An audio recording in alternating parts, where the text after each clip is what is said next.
Join করেছো সকলকে স্বাগত জানাচ্ছি আজকের ক্লাসে। সকলকে আসসালামু আলাইকুম।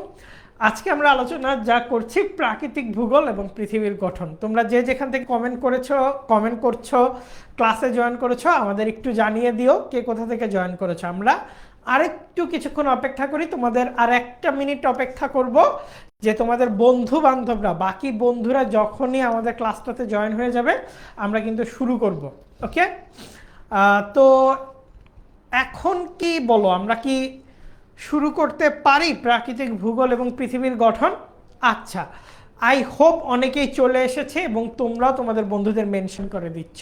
তো শুরুতেই যে কথাটি বলতে চাচ্ছি, তোমরা যদি আমাদের কোর্সটিতে ভর্তি হতে চাও, সিমেন্স 26 সরি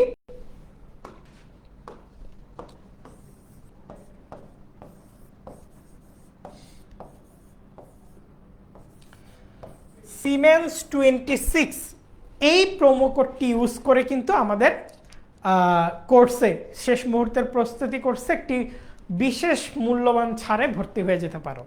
তো প্রথমে আমরা কি নিয়ে আলোচনা করব? প্রথমে আমরা আলোচনা করব প্রাকৃতিক ভূগোল নিয়ে। ওকে, এখন একটা জিনিস খেয়াল করো, ক্লাসের শুরুতে আমি যেটি বলছি, এই পুরো ক্লাসটাতে তোমরা অনেকগুলো স্লাইড দেখতে পারবে, কিন্তু আমরা এইবার যেটি প্ল্যান করেছি, আমরা সবগুলো স্লাইডই তোমাদের ক্লাস শেষেই যথাসম্ভব তাড়াতাড়ি প্রোভাইড করে দিব।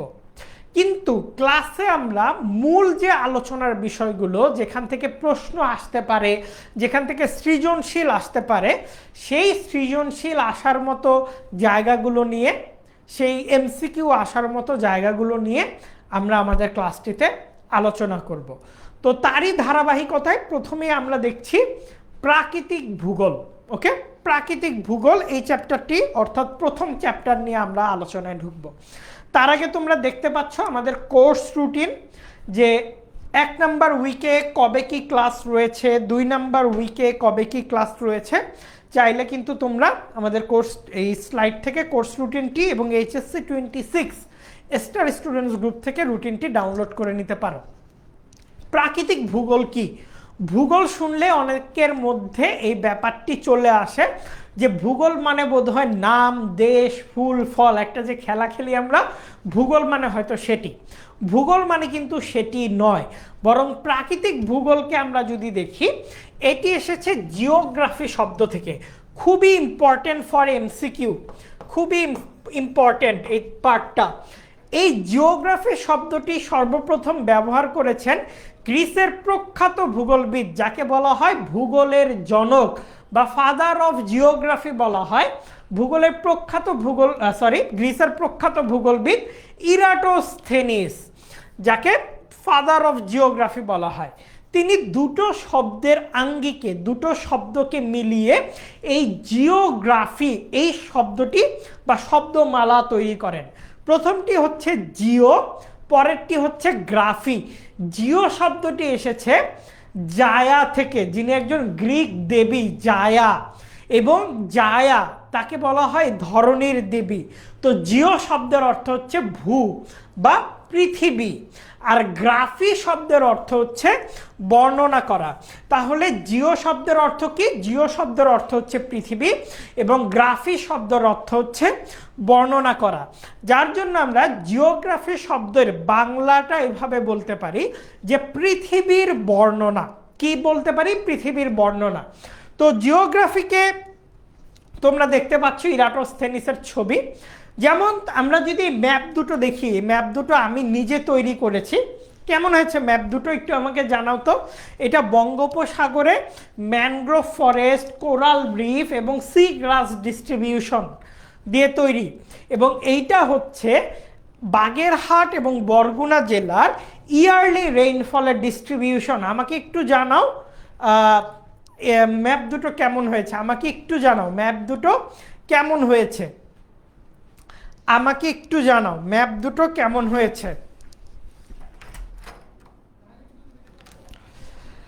এইচএসসির যে মেইন গ্রুপ এসএমপির, সেটার কমেন্টটা একটু দেখতে চাচ্ছি, তোমাদের কমেন্ট।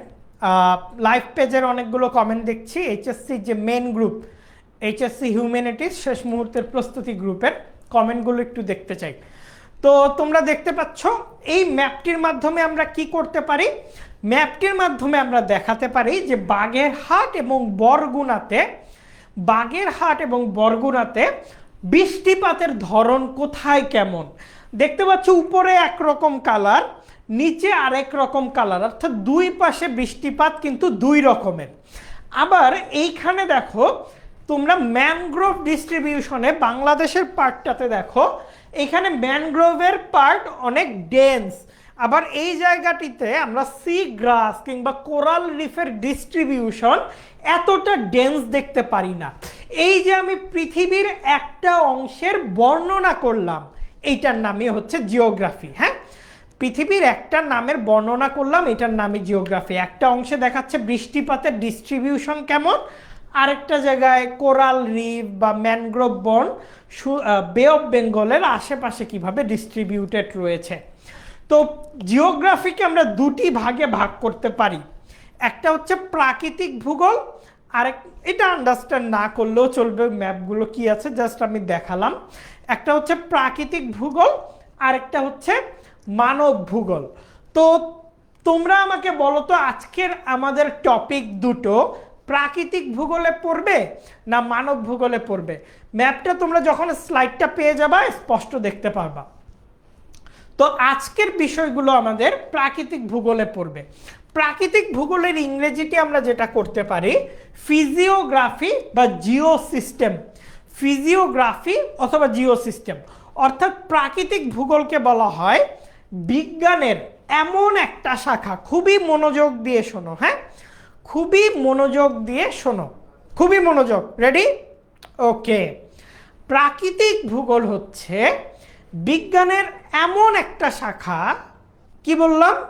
প্রাকৃতিক ভূগোল হচ্ছে বিজ্ঞানের এমন একটা শাখা যে শাখায় ভূত্বকের উপরিভাগের, অর্থাৎ পৃথিবীর উপরিভাগ বা ভূত্বকের উপরিভাগের ভৌত পরিবেশ নিয়ে আলোচনা করা হয়। অর্থাৎ প্রাকৃতিক ভূগোল এক ধরনের বিজ্ঞান, যে বিজ্ঞানে পৃথিবীর ভূত্বকের উপরিভাগ নিয়ে আলোচনা করা হয়। তো তার মানে এখন থেকে তোমরা সহজেই কিন্তু সংজ্ঞাটা লিখতে পাচ্ছ। তোমরা এখানে দেখতে পাচ্ছ প্রাকৃতিক ভূগোলের বিভিন্ন ভাগ।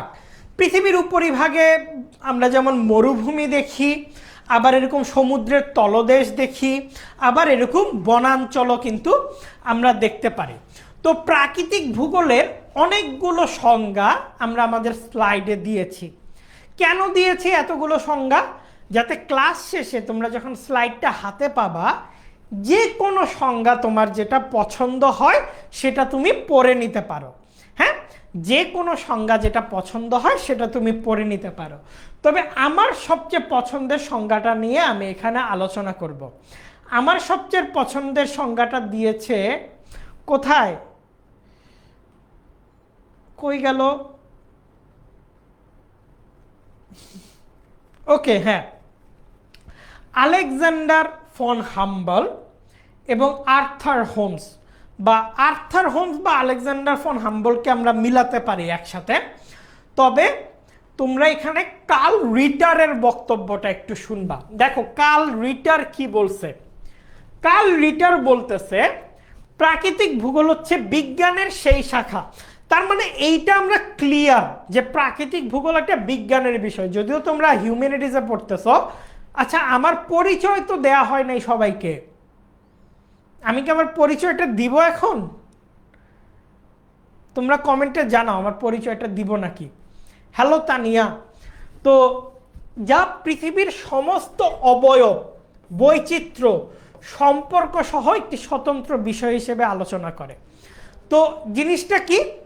প্রাকৃতিক ভূগোল পৃথিবীর উপরের যে অবয়ব, বৈচিত্র্য, এক এক জায়গায় পাহাড়, এক এক জায়গায় পর্বত, কোথাও সমুদ্র, কোথাও নদী, সব কিছু নিয়ে আলোচনা করে এবং স্বতন্ত্র বিষয়, অর্থাৎ এটা একটা ইউনিক বিষয় হিসেবে আলোচনা করছে।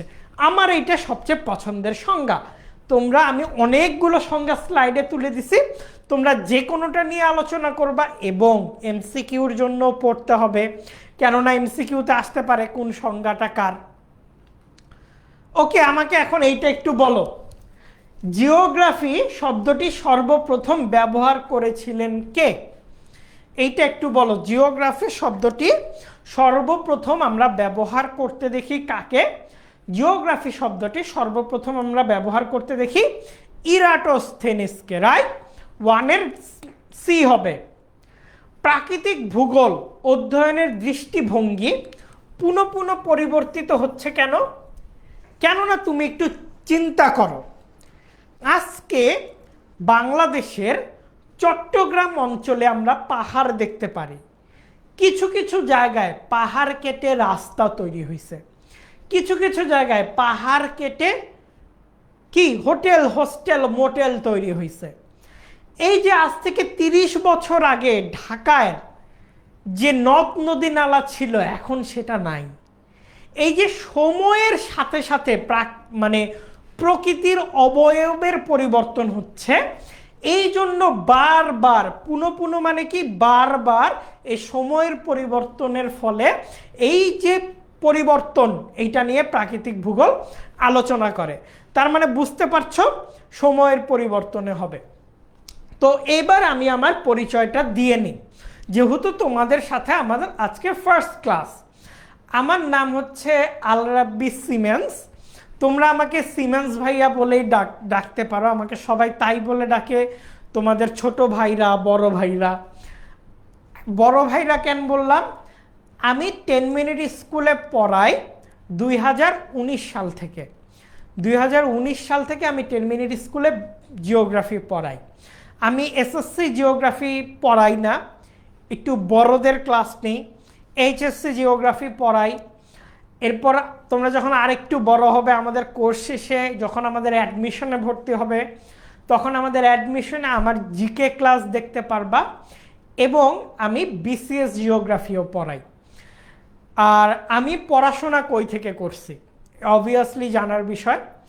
আমি আমার বিএসসি এবং এমএসসি অনার্স মাস্টার্স আমি শেষ করেছি জাহাঙ্গীরনগর বিশ্ববিদ্যালয়ের ভূগোল ও পরিবেশ বিভাগ থেকে। তার মানে বুঝতেই পারছো তোমরা যেটা নিয়ে এখন পড়ছো, আমার বিএসসি এমএসসি দুটো জার্নি এই জিওগ্রাফির সাথে রিলেটেড। আমি অনার্সে মাস্টার্সে ফার্স্ট ক্লাস সেকেন্ড ছিলাম। অনার্সে আমার সিজিপিএ ছিল 3.90 এবং মাস্টার্সে ছিল 3.97। তো আমার ইচ্ছা ছিল সম্পূর্ণ গবেষণা এবং শিক্ষকতা খাতে নিজেকে নিয়োজিত করার। তোমরা আমার নাম দিলে সার্চ করতে পারবে, ইতোমধ্যে আমার 3টা ইন্টারন্যাশনাল বুক চ্যাপ্টার পাবলিশ হয়েছে, 3টে ইন্টারন্যাশনাল বইয়ে, আন্তর্জাতিক বইয়ে। এছাড়া আমার 4টা গবেষণাপত্র পাবলিশ হয়েছে, সেটাও তোমরা গুগলে আমার নাম সার্চ করলে এবং রিসার্চ গেট বা কিছু একটা সার্চ করলে বা গুগল স্কলার যদি সার্চ করো আমার গবেষণাপত্রগুলো দেখতে পারবা। এবং আমি 10 মিনিট স্কুলে পড়াচ্ছি, একই সাথে আমি BGMA university of fashion and technology, এই ইউনিভার্সিটিটাতে আমি গেস্ট ফ্যাকাল্টি হিসেবে আমি এনভায়রনমেন্টাল ইকোলজি এবং এনভায়রনমেন্টাল ইকোলজিক্যাল ল্যাব, আর একটু বড় বিষয়, তোমরা যদি যখন ইউনিভার্সিটিতে ভর্তি হবা তখন যদি এই সাবজেক্ট পড়ো তখন করতে পারবা। তো আমি BGMA university of fashion and technology, একটা প্রাইভেট ইউনিভার্সিটিতে আমি এই 2টা কোর্স পড়াই। এই ছিল আমার ইন্ট্রোডাকশন। তো আমার ধ্যান জ্ঞান সব কিছু মিলে হচ্ছে geography. So it's very nice to meet you. Jobayer, আমি জাহাঙ্গীরনগরের 47তম batch. How do you know about our batch culture? Okay okay, তো চলো এখন আমরা প্রাকৃতিক ভূগোলের বৈশিষ্ট্যগুলো নিয়ে পড়ি। এইগুলা সবগুলাই তোমরা, আমি ওই রকম স্লাইড দেখে দেখে পড়াবো না, এগুলা সবগুলাই তোমরা জানো। আমি জাস্ট 2টা বিষয় আমি এখান থেকে বলবো, একটু লিখে রাখবা, এগুলা কিছু নোট করতে হবে না, এগুলা পেয়ে যাবা। আমি যা মুখ দিয়ে বলি একটু একটু নোট তোলো, একটু একটু নোট তোলো। প্রাকৃতিক ভূগোলের বৈশিষ্ট্য লিখছো। প্রাকৃতিক ভূগোলের প্রধান বৈশিষ্ট্য হচ্ছে এইটা পৃথিবী এবং পৃথিবীর বাইরের যে জগৎ, সৌরজগৎ, উপগ্রহ, গ্রহ, এই সব কিছু নিয়ে একটা বিশ্লেষণ দিবে। তাহলে পৃথিবী এবং পৃথিবীর বাইরের যে জগৎ, এটা নিয়ে প্রাকৃতিক ভূগোল একটা বিশ্লেষণ দিবে। দ্বিতীয়ত, এই যে দেখো আমি এই কথাটা বললাম, এখানে চন্দ্র, সূর্য, গ্রহ, তারা, সৌরজগৎ সব কিছু কাভার হয়ে গেছে। পরেরটা লিখো, হ্যাঁ, এগুলা পরে পড়ে নিও। পৃথিবীর মধ্যে খুব খেয়াল করো, খুব সুন্দর করে, পৃথিবীর মধ্যে থাকা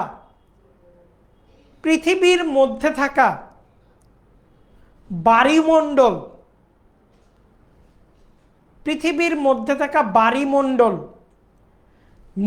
অশ্বমণ্ডল বা মৃত্তিকা মণ্ডল, বায়ুমণ্ডল, জীবমণ্ডল নিয়ে প্রাকৃতিক ভূগোল আলোচনা করবে। কি কি বললাম?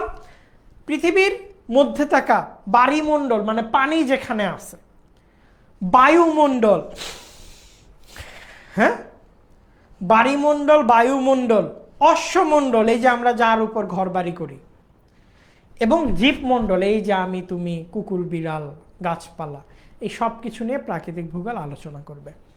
এখানে তোমরা কি দেখতে পারবা? সৌর শক্তি দেখতে পারবা, এগুলোর মধ্যে বাস্তুতন্ত্রের বিভিন্ন চক্র দেখতে পারবা, জলীয় পরিবেশ, জীবমণ্ডল। দেখো আমি 3টা কথা বলছি, এই 3টা কথা দিয়ে সব কিছু কিন্তু কাভার হয়ে গেছে, তাই না? এই 2টা বৈশিষ্ট্য মোটামুটি তোমরা পড়ো, আর যদি মনে রাখো আর এটা যদি পড়ো তাহলে আলোচনা করতে পারবা। তবে একটা বিষয় আমি এখন একটু বুঝাইতে চাই। রেডি? সবাই রেডি? জিওগ্রাফি কিভাবে পড়বা, জিওগ্রাফির প্রশ্নগুলোকে কিভাবে যাচাই করবা।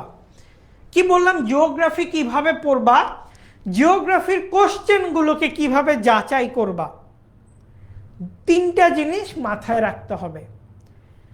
যে কোনো জিওগ্রাফিক ফেনোমেনার দিকে তাকিয়ে সেইটাকে প্রথমে পর্যবেক্ষণ করতে হবে, অবজার্ভ করতে হবে, একটা অবজারভেশনে আনতে হবে। আজকে আমাদের সাথে তোমার প্রথম ক্লাস, তুমি নিশ্চয় সব কিছু অবজার্ভ করছো, আমাদের একটা অবজারভেশন। তারপর কি করলো? বর্ণনা দিলা, যে ভাইয়া বলছে, ভাইয়া মুখে যে কথাগুলো পড়ায় এগুলো যাতে আমি দ্রুত নোট করে ফেলি, এই লেখা তোলার দরকার নাই, ভাইয়া বলছে স্লাইড ক্লাস শেষে দিয়ে দিবে। আর পুরো স্লাইডটাই এমনভাবে বানানো হয়েছে যাতে তোমাদের বইটা কাভার করে। ওকে, তাহলে আমি ইম্পর্টেন্ট জিনিসগুলো বুঝাচ্ছি। এই যে বর্ণনা করলা তুমি আরেকজন বন্ধুর কাছে, বিশ্লেষণে গেলা, ও বললো, তাহলে আরেকজন বন্ধু বললো, তাহলে এটা ভালো না খারাপ? তুমি বলতে পারো যে ভাইয়া তো ইম্পর্টেন্ট জিনিসগুলো দাগায় দিচ্ছে, মেন জিনিসগুলো বুঝাচ্ছে, এখন যেহেতু শেষ মুহূর্তের প্রস্তুতি, আমাদের এই জিনিসগুলা ভালোই হবে। আবার যদি এমন হইতো প্রতিটা সাবজেক্টের জন্য একটা করে, চ্যাপ্টারের জন্য একটা করে ক্লাস, তাহলে তা আরও ভালো হইতো।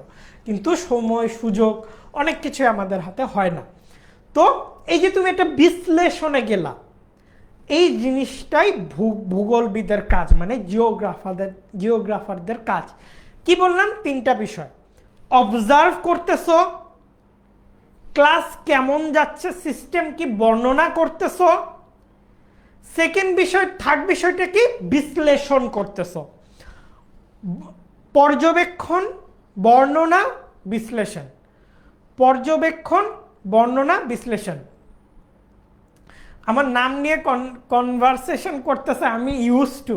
আমার সিমেন্স নাম বললে সবাই একটু, কি নাম এটা, আবার কি কি কি নাম সবাই করে, আমি ইউজ টু, নো ইস্যু। ওকে, চলো শুরু করি। এখন দেখো পৃথিবীর ভূগোলের প্রকৃতিটা কেমন, এটার ক্যারেক্টারটা কেমন, সেটা হচ্ছে এরা পৃথিবীর বর্ণনা প্রদান করবে। ওই ভূগোলের বৈশিষ্ট্য যা পড়ে আসছো তাই এখানে প্রকৃতি। ভূমিরূপ নিয়ে কথা বলবে, তারপর কি নিয়ে কথা বলবে? মৃত্তিকার বৈশিষ্ট্য নিয়ে, ভূমিরূপ পরিবর্তনে মানুষের পরিবর্তন নিয়ে, ইত্যাদি নানা বিষয় নিয়ে কিন্তু প্রাকৃতিক ভূগোল কথা বলবে। তো প্রাকৃতিক ভূগোলের কিছু ভাগ আছে, আমরা ভাগগুলা ডিটেলসে যাচ্ছি না, আমি নামগুলা বলি, মূল ভাবটা বলি, তোমরা পড়বা পরবর্তীতে। এবং আমার ক্লাসে কিন্তু নোট করে এটা গ্রুপে জমা দিতে হয়, HW থাকবে, লিখে জমা দিতে হবে গ্রুপে। আমার ক্লাসে প্যারা আছে, হ্যাঁ, খালি ক্লাস করে গেলে, এটা গান না খালি শুনলা। এই যে মুখে যা বলতেছি নোট করে জমা দিবা ক্লাসে। এনিওয়ে, প্রাকৃতিক ভূগোলের মধ্য থেকে কিছু শাখা প্রশাখা বের হয়েছে। একটা গাছের মধ্য থেকে অনেকগুলা শাখা প্রশাখা বের হয় না? প্রাকৃতিক ভূগোলের মধ্য দিয়ে অনেকগুলা শাখা প্রশাখা বের হয়েছে। প্রথম শাখাটা হচ্ছে ভূমিরূপ বিদ্যা। এক কথায় শোনো, পিছনে যা ইচ্ছা লেখা আছে। ভূমিরূপ বিদ্যা হচ্ছে পৃথিবীর ভূত্বক, পৃথিবীর ভূত্বক মানে উপরের পার্টটা, পৃথিবীর অভ্যন্তরীণ অবস্থা। ফার্স্টটা যে কোনটা বললা সুবর্ণ আমি বুঝতেছি না, কোন ফার্স্টটা? পৃথিবীর ভূত্বক, ভূমিরূপের অবস্থা, পৃথিবীর অভ্যন্তরীণ অবস্থা, উপরি ভাগের দৃশ্য, কোথাও মালভূমি, কোথাও পাহাড়, কোথাও সমভূমি ইত্যাদি সবকিছু নিয়ে আলোচনা করে ভূমিরূপ বিদ্যা। ভূত্বক, পৃথিবীর অভ্যন্তরের অবস্থা, মালভূমি, পাহাড় পর্বত, এই সব কিছু নিয়ে আলোচনা, নদীর উৎপত্তি নিয়ে আলোচনা করে ভূমিরূপ বিদ্যা। তারপরে মৃত্তিকা বিদ্যা কি? পৃথিবীর উপরের মাটি, কোথায় মাটি কেমন, কোথায় রুক্ষ মাটি, কোথায় দোআঁশ মাটি, কোথায় পলি মাটি, কোথায় লাভা মাটি ইত্যাদি সব কিছু নিয়ে আলোচনা করে মৃত্তিকা ভূগোল। ওকে, আলহামদুলিল্লাহ ভালো আছে মুনি। ওকে, আবহাওয়াবিদ্যা। আবহাওয়াবিদ্যা কি? এই যে প্রতিদিন বায়ুর তাপমাত্রা কেমন, বায়ুর আর্দ্রতা কেমন, বৃষ্টিপাত কতখানি হইতেছে, শিলাবৃষ্টি হইতেছে না নর্মাল বৃষ্টি, এই সব কিছু নিয়ে আলোচনা করা হচ্ছে আবহাওয়াবিদ্যা। হ্যাঁ, সব কিছু নিয়ে আলোচনা করা আবহাওয়াবিদ্যা। আমি তোমাদের শিখাই দিব কিভাবে লিখলে প্যারা হবে না। জলবায়ুবিদ্যা, 20-30 বছরের গড় আবহাওয়া কেমন? কি বললাম? 20-30 বছরের গড় আবহাওয়া কেমন? সাওম জাস্ট এই যে জলবায়ুবিদ্যা লেখো, পাশে কোটেশন দিয়ে লেখো 20-30 বছরের গড় আবহাওয়া, এতটুকু। 20-30 বছরের গড় আবহাওয়া এভাবে নোট করতে শিখতে হবে। এই নোটটা দেখলে তোমার পুরো ক্লাসটা চোখে ভাসবে। ওকে, তাহলে জলবায়ুবিদ্যা কেমন? 20-30 বছরের গড় আবহাওয়া। আবহাওয়ার ক্ষেত্রে কি বললাম? তাপমাত্রা কেমন, আর্দ্রতা কেমন, বৃষ্টিপাত কেমন।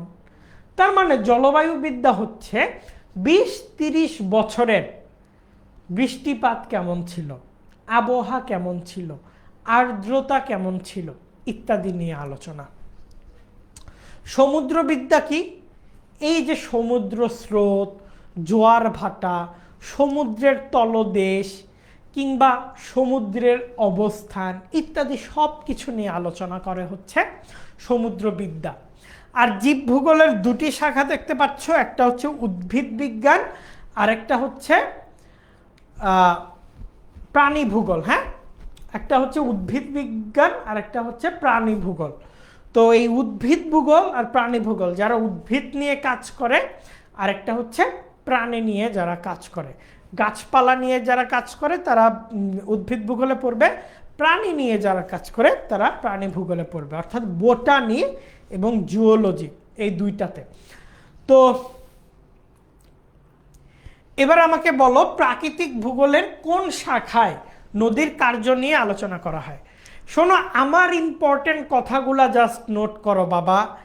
মানে এইটা মানে একটু নোট করা শিখো, একটু নোট করা শিখো, বুঝতে শিখো টিচারের কোন কথাটা খাতায় তোলা লাগবে।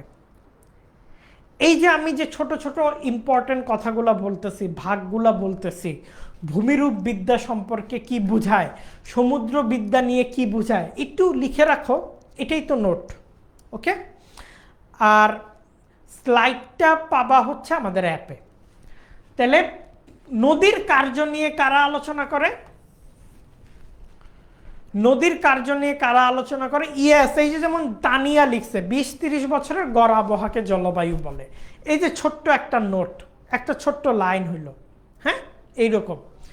তাহলে ওয়ানের আমরা কি একটু আগেই বলছি নদীর কার্যাবলী নিয়ে কারা আলোচনা করেন।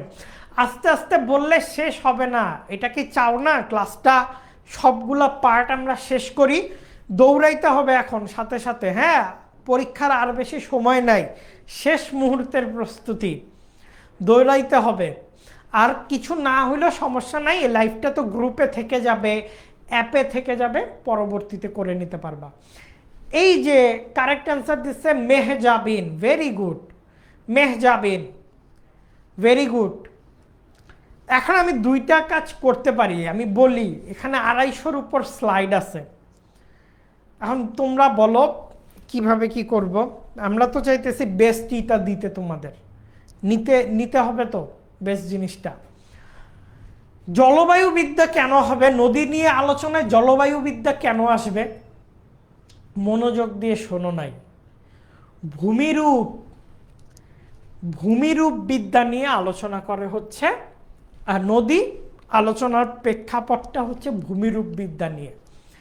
নদীর আলোচনার প্রেক্ষাপটটা ভূমিরূপ বিদ্যা নিয়ে। একটা নদী কই থেকে তৈরি হচ্ছে, এটা কিভাবে ভূমিকে ক্ষয় করছে, কিভাবে আশেপাশের ভূমি তৈরি করছে, এই সব কিছু হচ্ছে নদীর কাজ। স্লাইড পাবা 10ms এর অ্যাপে। এই সব কিছুই নদীর কাজ। এটাও আমরা দেখলাম ভূমিরূপ বিদ্যা। এইটা বলো প্রাকৃতিক ভূগোলের পরিসরের অন্তর্ভুক্ত কোনটি? না বাবা, এটা গ্রুপে তো শেয়ার হবে না, এটা দেখতে পারবা, স্লাইডটা পেয়ে যাবা আমাদের অ্যাপে। বলো।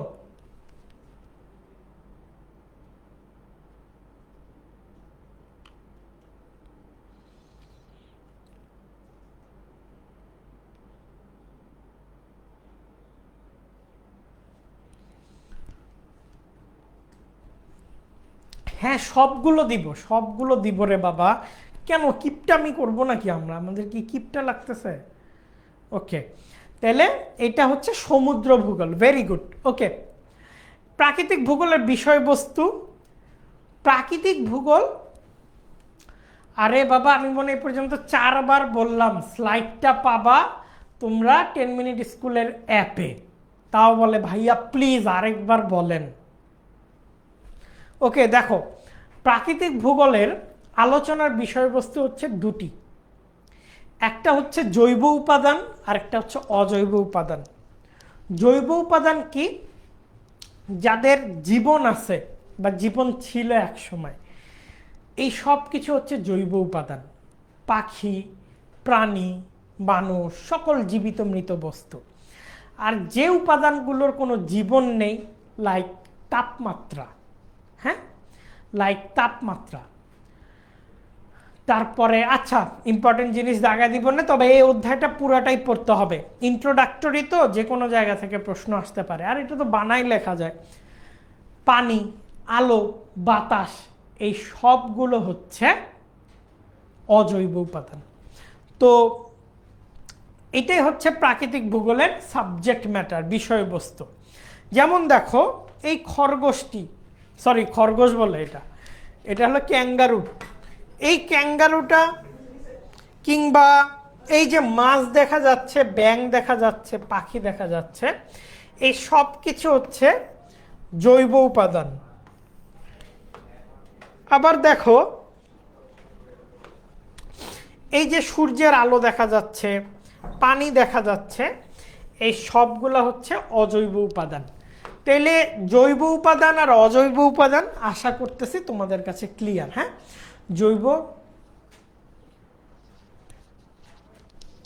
জৈব উপাদান আর অজৈব উপাদান। ওকে, আরে বাবা এখন পাবা না তো পুষ্প, কথা একটু বুঝো। ক্লাসটা শেষ হলে একদিনের ভিতরে স্লাইড পাবা। ক্লাসটা শেষ হলে একদিনের ভিতরে স্লাইড পাবা। ওকে, তো প্রাকৃতিক ভূগোলে আমরা 3টা মণ্ডল নিয়ে আলোচনা করতে পারি। হ্যাঁ, প্রাকৃতিক ভূগোলে আমরা এটা থেকে এমসিকিউ হইতে পারে, সিকিউ হইতে পারে। গাছ কি হবে তুমি বলো তো তোফাজ্জল? গাছের আমি বলছি যেসব জিনিসের প্রাণ আছে বা ছিল, জীবিত মৃত সব উপাদান জৈব উপাদান। এবার বলো গাছের প্রাণ প্রাণ আছে নাকি নাই, এবার তুমি খোঁজার চেষ্টা করো। এই লজিক্যাল রিজনিংগুলা করতে হবে। বাড়িমণ্ডল, ওকে, বাড়িমণ্ডল জিনিসটা কি? আচ্ছা দাঁড়াও, আমি তোমাদের একটা চিত্র দেখাই। ওকে দাঁড়াও,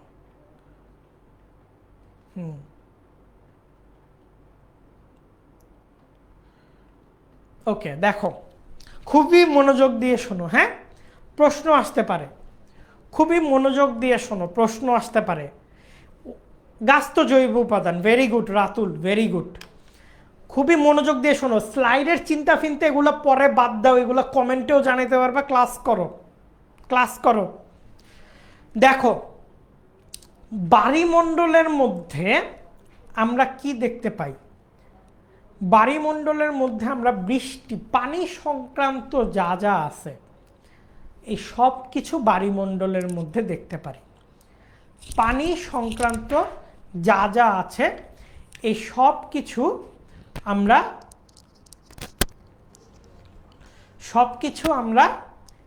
ইয়ের মধ্যে দেখ। সাওম শোনো ভাইয়া, একটা কথা বলি, আগে ক্লাস না করে তোমাদের সাথে কথা বলি, তোমরা পড়ালেখার চেয়ে অন্য আলাপ বেশি করতেছো। আগে একটু সবগুলা জিনিস পড়ো, ইম্পর্টেন্ট করতে করতে তো এই পর্যন্ত আসছো, ইম্পর্টেন্টগুলা বলবো, আগে একটু সবগুলা পড়ার মন মানসিকতা নিয়ে ক্লাসটা করো, হ্যাঁ, বুঝতে পারছো? নইলে এ প্লাস চোখে দেখবা না, এ প্লাস চোখে দেখবা না, অনেকের খারাপ লাগতে পারে কথাবার্তা। খালি ইম্পর্টেন্ট শর্টকাট খুঁজতে খুঁজতে আল্লাহ দেখবে একটা শর্ট রেজাল্ট দিয়ে দিছে, একটা শর্টকাট খুঁজতে খুঁজতে আল্লাহ দেখবে একটা শর্ট রেজাল্ট দিয়ে দিছে। ওকে ওকে, দেখো তাহলে একটা উদাহরণ থেকে আমরা শিখব। ধরো এই যে পৃথিবীতে পানি আছে, নদী নালা আছে, সমুদ্রের পানি আছে, আবার এই পৃথিবীতে মাটি বা অশ্বমণ্ডল, এই মাটির মধ্যে অনেক ধরনের জৈবিক অজৈবিক উপাদান আছে, হ্যাঁ, জৈব অজৈব অনেক ধরনের উপাদান আছে। আর আছে অ্যাটমসফিয়ার বা বায়ুমণ্ডল, যেটার মধ্যে কি আছে? অক্সিজেন, আমাদের বাঁচার জন্য অক্সিজেন দরকার হয়, তারপরে গাছের জন্য কার্বন ডাই অক্সাইড দরকার হয়, তাই না? এই সব কিছু মিলে কি গড়ে ওঠে? একটা জীবন গড়ে ওঠে। একটা গাছের যেমন মাটি দরকার হয়, একটা গাছের যেমন পানি দরকার হয়, আবার একটা গাছের কার্বন ডাই অক্সাইড সূর্যের আলোও দরকার হয়। তার মানে মাটি দরকার হইল কই থেকে? নিল সে অশ্বমণ্ডল থেকে। পানি দরকার হইল কই থেকে? নিল সে বায়ুমণ্ডল থেকে। বা ধরো কার্বন ডাই অক্সাইড অক্সিজেন দরকার হইল কই থেকে? নিল সে বায়ুমণ্ডল থেকে। এই সব কিছু মিলে একটা জীবন তৈরি হইল, এবং এই জীবনটা কি? এই জীবনটা হইতেছে জীবমণ্ডল। এই জীবনটা কি? এই জীবনটাই হইতেছে জীবমণ্ডল। তো এইটা হইতেছে বর্তমান আলাপ। আমরা যদি এমসিকিউগুলো দেখি যে পানি কোন প্রক্রিয়ার মাধ্যমে ভূপৃষ্ঠে ফেরত আসে, দেখি এটার উত্তর দাও। সবাই একটু মনোযোগ দিয়ে ক্লাস করো, আজাইরা কমেন্ট পরে করা যাবে। তোমাদের তো আগে একটা পোস্ট দিলাম গ্রুপে, তখন তো কেউ কিছু বললা না। ওকে, এটার উত্তর দাও। 1 সি বাষ্পীভবন।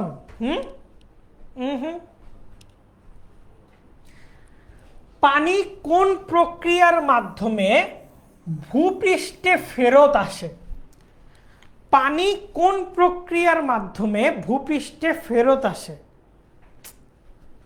একটু লজিক্যালি থিঙ্ক করো তো, একটু লজিক্যালি থিঙ্ক করো। লজিক্যালি প্রত্যেকের উত্তর ভুল হইতেছে, প্রত্যেকটা মানুষের উত্তর একটা ব্যাচে না, একজন সঠিক উত্তর দিছে, পরে বলতেছি নামটা।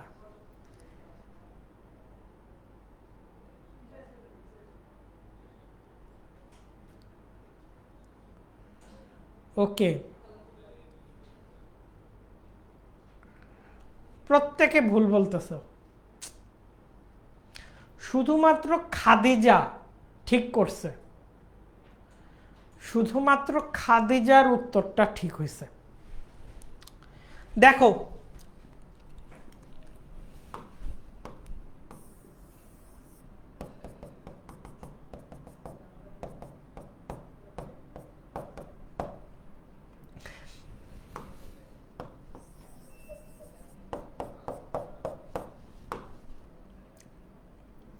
সূর্যের আলোর জন্য পানি বাষ্প হয়ে উপরে ফেরত যায় ভাই। সূর্যের আলোর জন্য পানি বাষ্পীভূত হয়ে উপরে ফেরত যায়। এইটা কেমনে ভূপৃষ্ঠে ফিরে আসা হয়? এইটা কিভাবে ভূপৃষ্ঠে ফিরে আসা হয়? হয় না। তার মানে বাষ্পীভবন অপশন কারেক্ট না। উপরে গিয়ে পানি ঘনীভূত হয়ে মেঘের সৃষ্টি করে। উপরে গিয়ে পানি ঘনীভূত হয়ে মেঘের সৃষ্টি করে এবং এই মেঘ থেকে কখনো বৃষ্টি বারিপাত হয়। এই বারিপাতের মধ্যে পড়ে বৃষ্টি, তুষার, শিলা। এবার আমাকে বলো তো উত্তর কোনটা হবে? এবার আমাকে বলো উত্তর কোনটা হবে? কোন প্রক্রিয়ায় পানিটা আবার পৃথিবীতে ফেরত আসতেছে? চিন্তা করো। প্রত্যেকটা একটা ব্যাচের একজন বাদে প্রত্যেকটা মানুষ কেমনে ভুল উত্তর দেয়? হ্যাঁ বলো তো, একটা ব্যাচের একজন বাদে প্রত্যেকটা মানুষ কিভাবে ভুল উত্তর দেয়? তাহলে হবে হচ্ছে তুষারপাত। তো যে পুরো বায়ু স্তর সমুদ্র পৃথিবীর চারপাশ বেষ্টন করে আছে তাকে কি বলে? তাকে বলে হচ্ছে বায়ুমণ্ডল। পানিচক্র নিয়ে আলোচনা করা হয় বাড়িতত্ত্বে।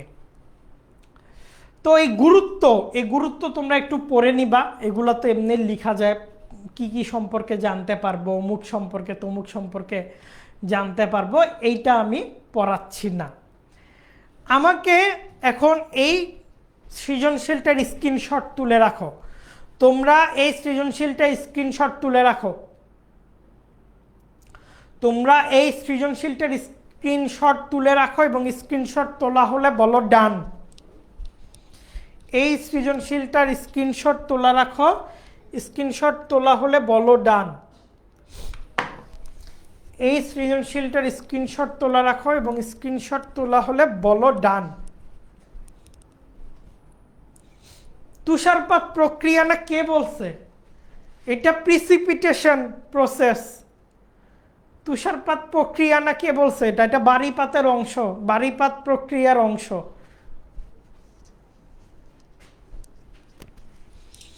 এই প্রসেসটাকে বলে প্রিসিপিটেশন। তাহলে তুষারপাত প্রক্রিয়া না তো কি এটা বলো তো? ডান। এবার এই সিকিউটার এসএস তুলে বলো ভাইয়া ডান 2। এই সিকিউটার এসএস তুলে লেখো ডান 2। এটাতে 42 মিনিট চলে গেল। পরের চ্যাপ্টারটা যে কখন কি করব? ডান, ওকে। এখন শোনো, এই সৃজনশীলগুলা তোমরা যখন স্লাইড পাবা হাতে তখনও পেয়ে যাবা। এই সৃজনশীলগুলো যখন স্লাইড পাবা তখনও পেয়ে যাবা। এই প্রথম অধ্যায় থেকে যে কোনো একটা সৃজনশীল আমাদের যে এসএমপি গ্রুপটা আছে, পেইড গ্রুপ যেটা, সেই পেইড গ্রুপে পোস্ট করে আমাকে মেনশন করবা। কি বললাম? যে কোনো একটা সৃজনশীল, আগেরটা আর এইটা, যে কোনো একটা লিখে পেইড গ্রুপে পোস্ট করবা, ওকে? এবং আজকের ক্লাসের শেষে আমরা আলোচনা করব কিভাবে জিওগ্রাফিতে একটা সৃজনশীল লিখলে তোমরা 90-এর উপর নাম্বার তুলতে পারবা। কিভাবে জিওগ্রাফিতে একটা সৃজনশীল লিখলে 90-এর উপর নাম্বার তুলতে পারবা। এরপর আমরা আলোচনা করব পৃথিবীর গঠন নিয়ে। এরপর আমরা কি নিয়ে আলোচনা করব? এরপর আলোচনা করব পৃথিবীর গঠন নিয়ে। তো পৃথিবীর গঠনের মধ্যে প্রথমেই পৃথিবীর উপরিভাগে আমরা যে খুবই মনোযোগ দিয়ে শোনো, হ্যাঁ, খুবই মনোযোগ দিয়ে শোনো। পৃথিবীর গঠনের মধ্যে একদম উপরিভাগের যে অংশটা, এই উপরিভাগের অংশটাকে বলা হয় হচ্ছে অশ্বমণ্ডল। এই উপরিভাগের অংশটাকে কি বলা হয়? অশ্বমণ্ডল। এই অশ্বমণ্ডলের পুরুত্ব খুবই ইম্পর্টেন্ট এমসিকিউর জন্য, এই পুরা ব্যাপারগুলো সিকিউর জন্য ইম্পর্টেন্ট। এই অশ্বমণ্ডলের পুরুত্ব হচ্ছে 20 কিলোমিটার। খুবই মনোযোগ দিয়ে শোনো, হ্যাঁ, খুবই মনোযোগ দিয়ে শোনো। তাহলে পৃথিবীর উপরিভাগে পাতলা, এই পাতলাও না, 20 কিলোমিটারের আবরণরা আমি বলতেছি পাতলা, আল্লাহ মাফ করুক, কিন্তু পুরা পৃথিবীর তুলনায় এটা একটা পাতলা আবরণ। তো এই উপরিভাগের আবরণটাকে বলা হয় ভূত্বক। এখন এই ছবিটার দিকে তাকাও। পৃথিবীর কোথাও আমরা দেখতে পারি যে মহাদেশ আছে, আবার মহাসাগর আছে। তার মানে কিছু কিছু ভূত্বকের উপরে মহাসাগর আছে, কিছু কিছু ভূত্বকের উপর কিছু নাই। কিছু কিছু ভূত্বকের উপর কি আছে? মহাসাগর আছে, কিছু কিছু ভূত্বকের উপর কিছু নাই। ভূত্বক যেগুলোর উপর কিছু নাই, নর্মাল আমরা যে কন্টিনেন্টে মহাদেশে দাঁড়ায় আছি, এইগুলাকে বলে মহাদেশীয় ভূত্বক। কি বলে? মহাদেশীয় ভূত্বক। আর এইগুলাকে বলে মহাসাগরীয় ভূত্বক। মহাদেশীয় ভূত্বক, মহাসাগরীয় ভূত্বক। তাহলে পৃথিবীর ভূত্বককে আমরা দুইটা ভাগে ভাগ করতে। মহাদেশ কি, এটাও কি এখন বোঝানো লাগবে বলতো? মহাদেশ কি?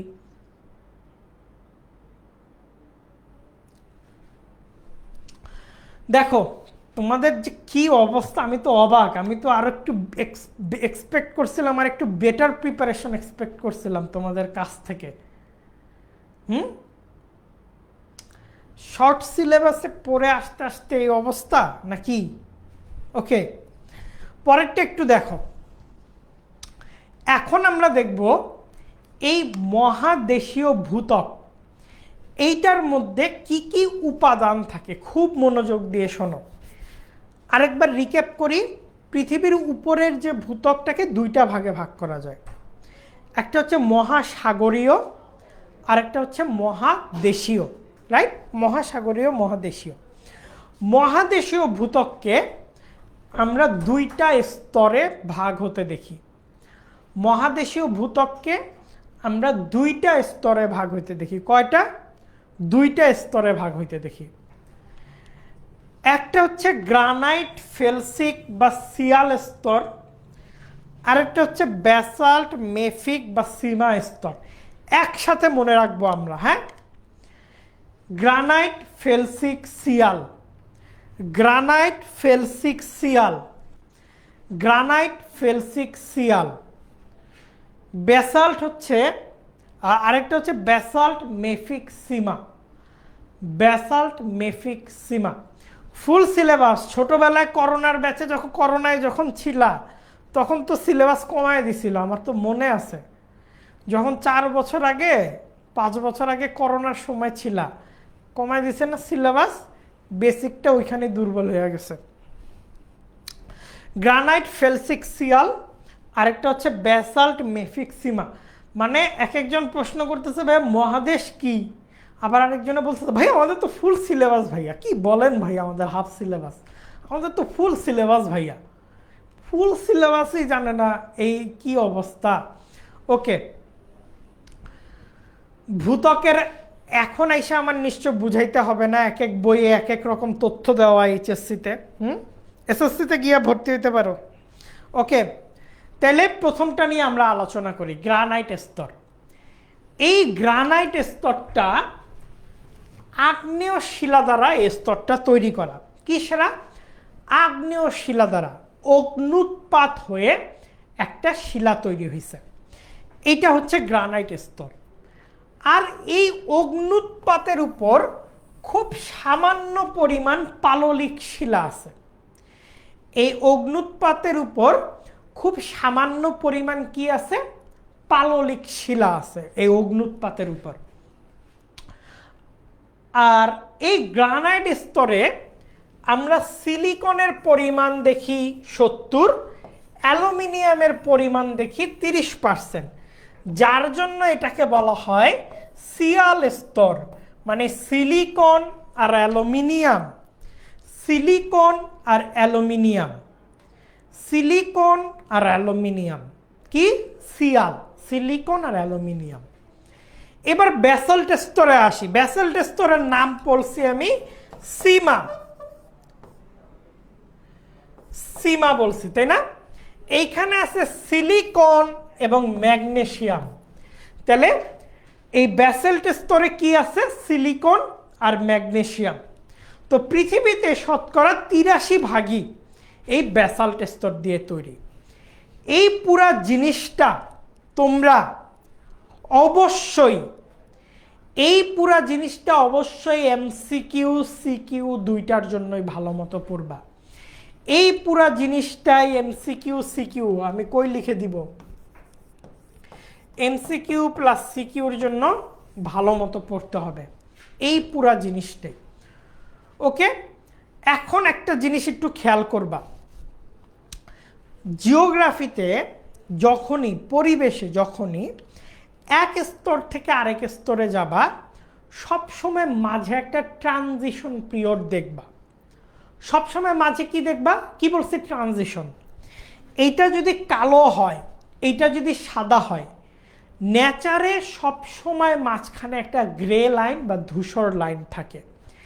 তেমনি দেখো গ্রানাইট এবং ফেলসিক স্তর, এই ব্যাসাল্ট স্তর আর গ্রানাইট স্তর, এই দুই স্তরের মাঝ, গ্রানাইট এবং ব্যাসাল্ট বা ফেলসিক বা মেফিক বা সিয়াল বা সিমা স্তরের মাঝখানে একটা রেখা থাকে, যে রেখাটার নাম হচ্ছে কনরাড বিযুক্তি রেখা।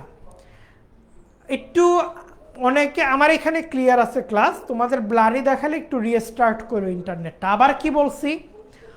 বলছি যে কোনো দুইটা পার্থক্যের মাঝে একটা ট্রানজিশন লাইন থাকে জিওগ্রাফিতে। এই সিয়াল আর সিমার ট্রানজিশন লাইনটা হচ্ছে কনরাড বিযুক্তি রেখা। কি বললাম? ট্রানজিশন লাইন, একটা ট্রানজিশন পিরিয়ড থাকে। এবার এতক্ষণ আমরা মহাদেশীয় সম্পর্কে জানলাম। পৃথিবীর ভূত্বককে দুইটা ভাগে ভাগ করতে পারি, মহাদেশীয়, মহাসাগরীয়। মহাদেশীয়কে দুইটা ভাগে, সিয়াল, সীমা, সিলিকন অ্যালুমিনিয়াম, সিলিকন ম্যাগনেসিয়াম, এটা গেল আমার মহাদেশীয় পার্ট। আর আছে মহাসাগরীয় ভূত্বক। এই মহাসাগরীয় ভূত্বকে আমরা ব্যাসাল্ট জাতীয় শিলা স্তরটা বেশি দেখি। এই যে উপরের যে ভূত্বক, এই ভূত্বকের নিচে একটা গুরুত্বপূর্ণ গরম স্তর আছে। এই গরম স্তরটার নাম হচ্ছে অ্যাসথেনোস্ফিয়ার। খুবই ইম্পর্টেন্ট, যেখানে অলিভিন আর পাইরক্সিন জাতীয় খনিজ থাকে। তাহলে এই অ্যাসথেনোস্ফিয়ারে কোন খনিজ থাকে? অলিভিন এবং পাইরক্সিন জাতীয় খনিজ। ওকে জোবায়ের ভাইয়া, আমরা তো তোমার টেস্ট টার্গেট করি না, আমরা টার্গেট করছি এইচএসসি টার্গেট করে পড়াশোনা। এই জন্য আর কি শুরু থেকে পড়তেছি। ওকে, তো এইটা এইচএসসিতে A+কে টার্গেট করে বানানো। তো টেস্টের প্রিপারেশন তো তোমার 2 বছরে নেওয়া উচিত ছিল। ওকে, এই জন্য এইচএসসি টার্গেট করে পড়ো, পড়ালেখা ভালো হবে। এখন দেখো, এবং চিন্তা করো না, আমরা আস্তে আস্তে সেকেন্ড পেপার ইন্ট্রোডিউস করব। আরেকটি ইম্পর্টেন্ট জিনিস হচ্ছে অ্যাসথেনোস্ফিয়ারে প্রতি কিলোমিটারে 30 ডিগ্রি সেলসিয়াস তাপমাত্রা বাড়ে। অ্যাসথেনোস্ফিয়ারে প্রতি কিলোমিটারে 30 ডিগ্রি সেলসিয়াস তাপমাত্রা বাড়ে। তো পৃথিবীর উপরের কঠিন বহিরাবনকে কি বলে? ভূত্বক বলে। কোন ধরনের শিলা আমরা দেখলাম? কঠিন ও নরম শিলা। এগুলো আমরা একটু স্কিপ করি। ওকে, এবার আমরা পৃথিবীর অভ্যন্তরীণ গঠন নিয়ে আলোচনা করব। এতক্ষণ গেছে উপরের গঠন নিয়ে আলোচনা, এরপর আমরা পৃথিবীর অভ্যন্তরীণ গঠন নিয়ে আলোচনা করব। পৃথিবীর অভ্যন্তরকে এডওয়ার্ড সুইস 3 ভাগে ভাগ করছে: কেন্দ্রমণ্ডল, গুরুমণ্ডল, অশ্বমণ্ডল। অশ্বমণ্ডলটা আমরা পড়ছি। অশ্বমণ্ডলকে 2 ভাগে ভাগ করছে, ওই যে মহাসাগরীয় ভূত্বক, মহাদেশীয় ভূত্বক। হ্যাঁ, মহাসাগরীয়, মহাদেশীয়। একটু বুঝে পড়ার চেষ্টা করো, কঠিন লাগবে না। তো কেন্দ্রমণ্ডল এবং গুরুমণ্ডল এরকম আরো 2টা ভাগে ভাগ হওয়া, সেগুলা নিয়ে একটু পড়বো আমরা এখন। তো অশ্বমণ্ডল নিয়ে আমরা এতক্ষণ পড়ছি, এটা নিয়ে আর না যাই। ওকে, অর্থাৎ এই যে পৃথিবীর উপরি ভাগ, এই ভাগটাকে বলতেছি আমরা ভূত্বক। এই ভূত্বকের নিচে আরো 2টা ভাগ আছে। এর উপরের ভাগটাকে বলা হয়,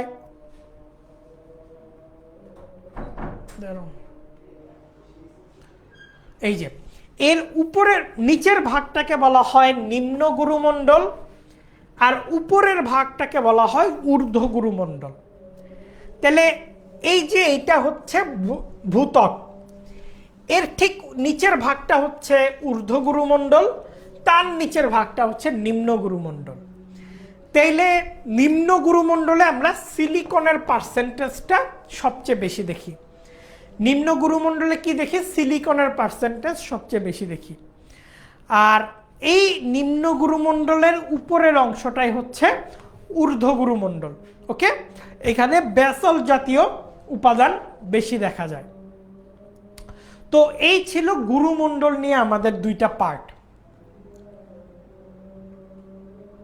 ওকে, এরপর যদি আমরা আসি কেন্দ্রমণ্ডলের পড়ায়, কেন্দ্রমণ্ডলকে আমরা 2টা ভাগে ভাগ করতে পারি, একটা অন্তকেন্দ্র, বহিকেন্দ্র।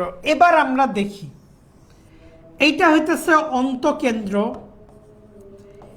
এর বাইরেরটা হচ্ছে বহিকেন্দ্র। চিত্র সব আঁকবা, যে যে চিত্র আমি আঁকবো সব আঁকবা। এইটা হচ্ছে নিম্ন গুরুমণ্ডল, এইটা হচ্ছে ঊর্ধ্ব গুরুমণ্ডল, আর এইটা, এই পার্টটা হচ্ছে ভূত্বক। তাহলে পৃথিবীর গঠন অনেকটা এইরকম। তো অন্তকেন্দ্র এবং বহিকেন্দ্র সম্পর্কে যদি আমরা যাই, এইখান থেকে সবচেয়ে ইম্পর্টেন্ট জিনিসটা হচ্ছে অন্তকেন্দ্র, এটা কঠিন অবস্থায় আছে। খুবই ইম্পর্টেন্ট, এমসিকিউ আসেই। এখান থেকে এমসিকিউ কোনটা ইম্পর্টেন্ট বললাম? অন্তকেন্দ্র কঠিন অবস্থায় আছে। আরেকটা হচ্ছে বহিকেন্দ্র।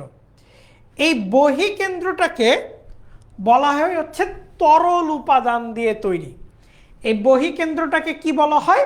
এটা তরল উপাদান দিয়ে তৈরি। তোমরা কাঠের বল দিয়ে যদি খেলে থাকো ক্রিকেট, তাহলে দেখবা কাঠের বলের মাঝখানে একটা লোহার টুকরা থাকে, ওই জিনিসটা হচ্ছে অন্তকেন্দ্র।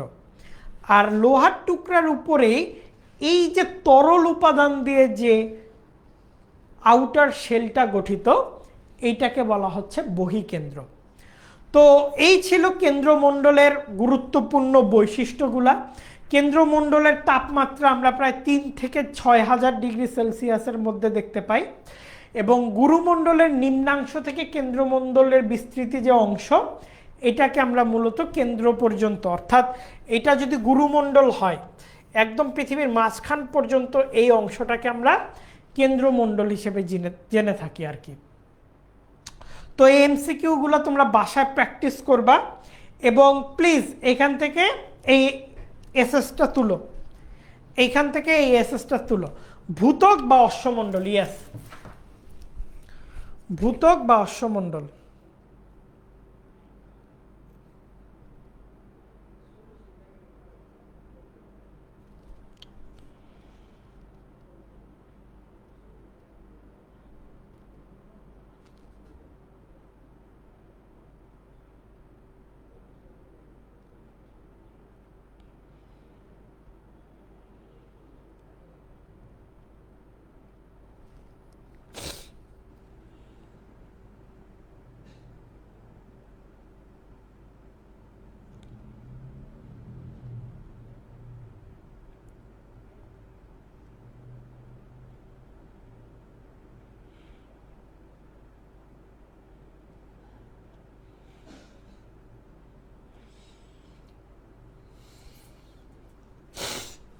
ওকে,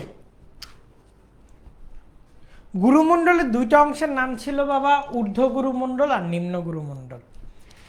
এরপর এইটা তুলো, দেখো আমরা প্রত্যেকটার সাথে কতগুলা করে দিচ্ছি, প্রত্যেকটার সাথে কতগুলা করে সৃজনশীল দিচ্ছি।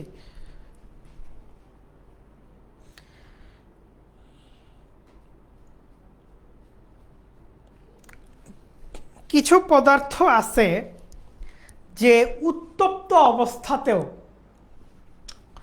অনেক উত্তপ্ত অবস্থা থেকেও এক একটা পদার্থের স্ফুটনাঙ্ক গলনাঙ্ক এক এক রকম, এক একটা পদার্থের স্ফুটনাঙ্ক গলনাঙ্ক এক এক রকম, এইটা একটু মাথায় রাখতে হবে।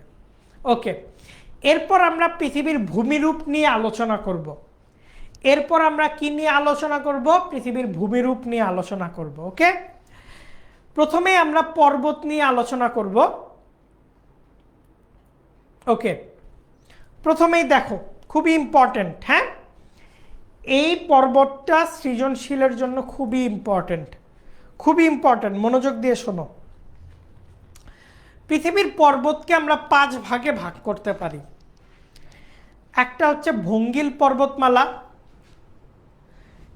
যেমন এই অধ্যায়ের এই পার্ট, এখান থেকে প্রশ্ন আসেই, এইখান থেকে প্রশ্ন আসেই। আর ভাইয়া একটা রিকোয়েস্ট করি, রাইট নাও সৃজনশীলগুলো সলভ করে দিতে হবে। তো আমি যেটা বুঝাচ্ছি নিজেরা কি করবা। একটা কথা বলি, নতুন তো আজকে ক্লাস শুরু করছো, এবার এইচএসসি পরীক্ষার রেজাল্ট দেখছো, 58% পাস করছে, 42% ফেল। এ প্লাস না ফেল, হ্যাঁ। বহিগুরুমণ্ডল ঊর্ধ্বগুরুমণ্ডল একই তো, অন্তগুরুমণ্ডল মানেই তো নিম্ন, অন্ত মানে ভিতরে, নিম্ন মানে নিচে।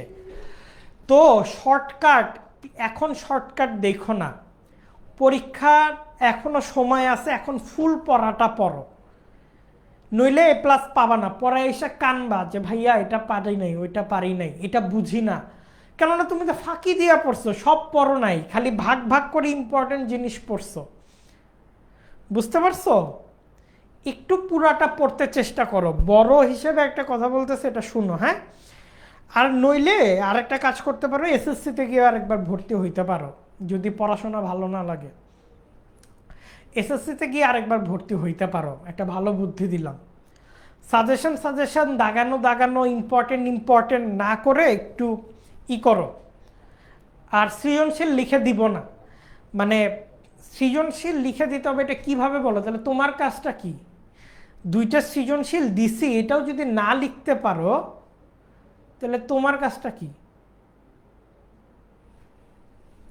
ওকে, দেখো ভঙ্গিল পর্বতমালা, খুবই মনোযোগ দিয়ে শোনো। এটা হচ্ছে প্রথম ভাগ। পৃথিবীর যে উপরের অংশটা দেখতে পাচ্তেছ, এই উপরের অংশটা কয়েকটা প্লেটে বিভক্ত, কিছু প্লেটে বিভক্ত, উপরের অংশটা কিছু ভাগে বিভক্ত। এই ভাগগুলোকে বলা হয় এক একটা প্লেট। এই ভাগগুলোকে কি বলা হয়? এক একটা প্লেট।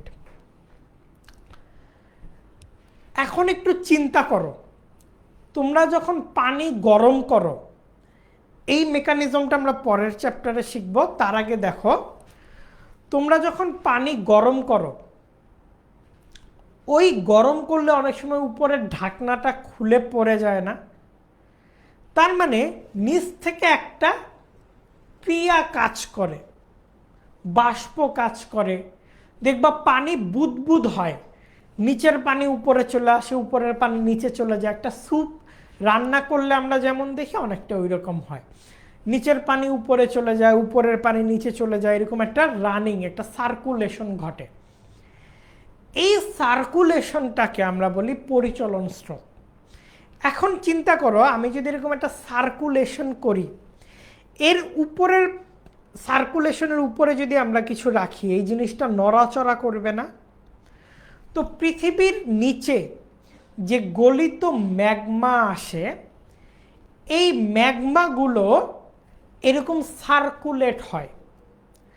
সার্কুলেট হওয়ার ফলে এর উপরে যে ভূখণ্ড, এই যে বিশাল মহাদেশ বা উপরে যে ভূখণ্ড, এই ভূখণ্ডগুলো নড়াচড়া করে।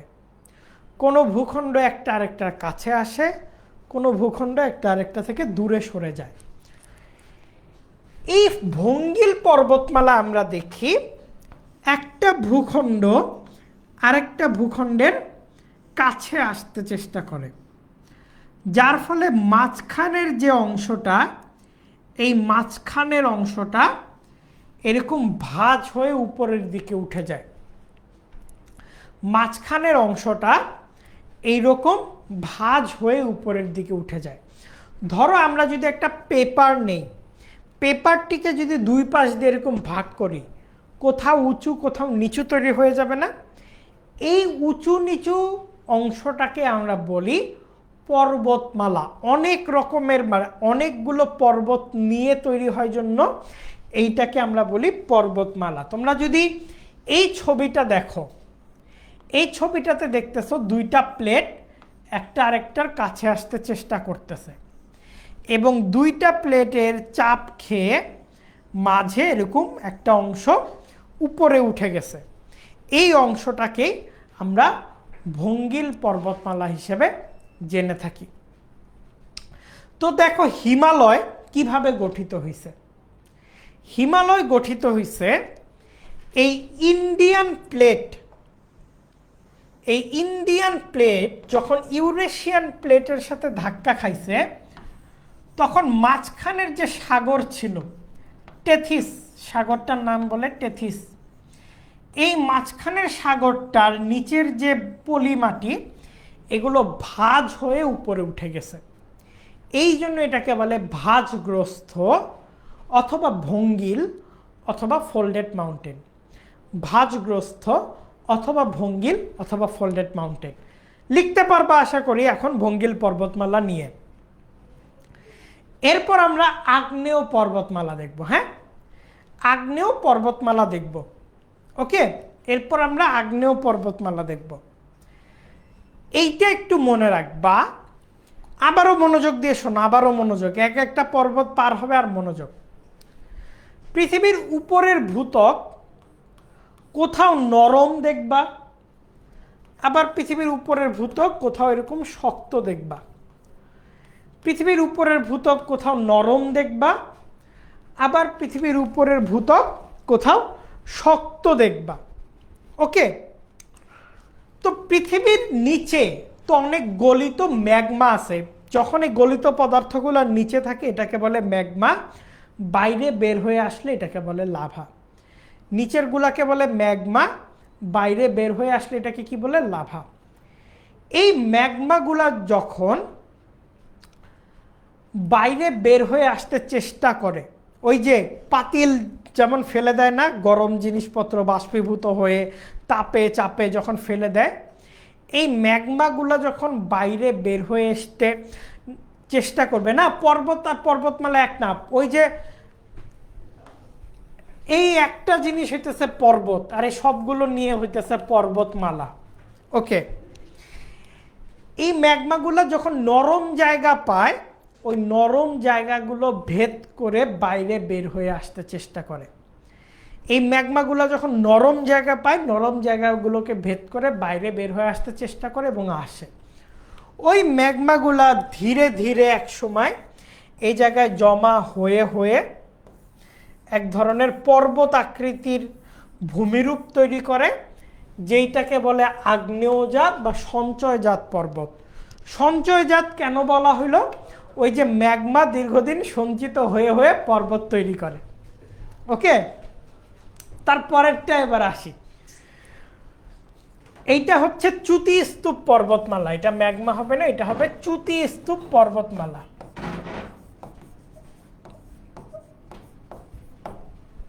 চ্যুতি স্তূপ পর্বতমালা কি? খুবই মনোযোগ দিয়ে শোনো, এই 5টা মিনিট মনোযোগ দিয়ে শুনলে পাহাড় পর্বত নিয়ে লেখা কোনো মুশকিল হবে না। 5টা মিনিট মনোযোগ দিয়ে শুনলে। এখন একটু চিন্তা করো, আমাদের বাসায় অনেক সময় বা তোমরা যারা চশমা পরো অনেক সময় কাচের টোকা দিলে এরকম কিছু ফাটল তৈরি হয় না? কাচের টোকা দিলে এরকম কিছু ফাটল তৈরি হয় না? তো পৃথিবীর ভূত্বকেও এরকম কিছু ফাটল আছে। ধরো এটা যদি ভূত্বক হয়, পৃথিবীর ভূত্বকেও এরকম কিছু ফাটল আছে। তো ভূপৃষ্ঠের উপর বিভিন্ন চাপের কারণে বা তাপের কারণে এই ফাটলের একটা অংশ কখনো নিচে নেমে যায়, এই ফাটলের একটা অংশ কখনো উপরে উঠে যায়। এই ফাটলের একটা অংশ নিচে নেমে যায়, ফাটলের একটা অংশ কখনো উপরে উঠে যায়। এই যে তোমরা এই চিত্রটা যদি দেখো, এই চিত্রটাতে দেখতে পারবা এই পাশে একটা ফাটল, এই পাশে একটা ফাটল, এই ফাটলের মাঝের অংশটা নিচে নেমে গেছে এবং এই অংশটা উপরে উঠে গেছে। আবার এখানেও দেখো এই অংশটা এরকম উপরে উঠে গেছে। তো এই রকম আবার কিছু অংশ দেখা যায় মাছ থেকে উপরে উঠে গেছে। এই যে উঁচু অংশটা হয়ে গেল, এই উঁচু অংশটাকে আমরা চ্যুতি বা স্তূপ পর্বতমালা হিসেবে জানি। আরেকটা নাম শুনবা চ্যুতি বা স্তূপ মালভূমি, সেমভাবে তৈরি হয়, সেমভাবে তৈরি হয় এই চ্যুতি বা স্তূপ মালভূমি। তাহলে চ্যুতি বা স্তূপ পর্বত বা চ্যুতি বা স্তূপ মালভূমি একইভাবে তৈরি হয়। আমরা যদি এর পরের ছবিটা একটু দেখি, এর পরের ছবিটাতে আমরা দেখতে পারতেছি যে দুইটা পর্বত দেখা যায়, একটা হচ্ছে বিন্দা আর একটা হচ্ছে সাতপুরা। আর মাঝখানে একটা নদী দেখা যাচ্ছে, এটা হচ্ছে নর্মদা নদী।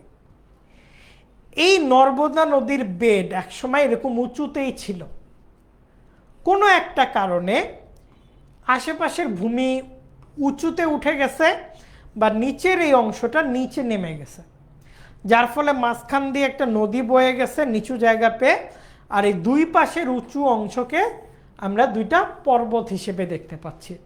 একটা আমরা দেখতে পাচ্ছি বিন্ধ্যা পর্বত, আর একটা আমরা দেখতে পাচ্ছি সাতপুরা পর্বত। তো যাই হোক, এই এমসিকিউগুলো তোমরা দেখে নিও। এরপর আরেকটা পর্বতমালা নিয়ে জানি, ল্যাকোলিথ।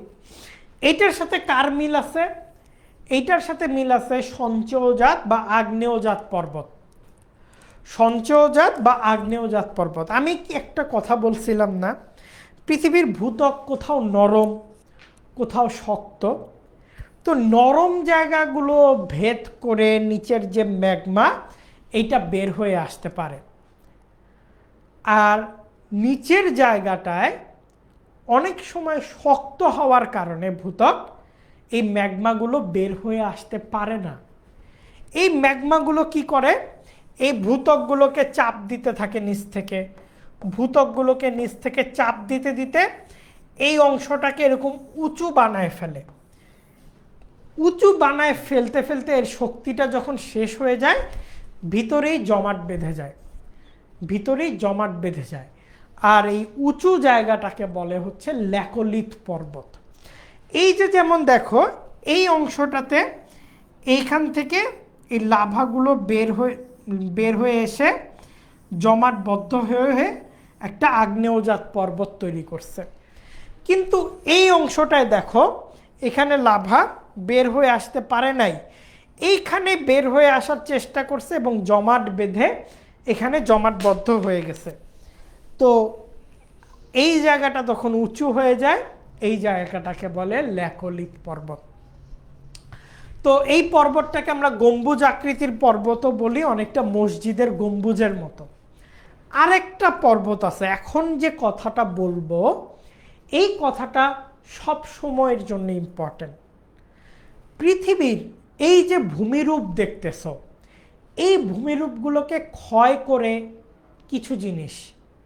কে কে ক্ষয় করে?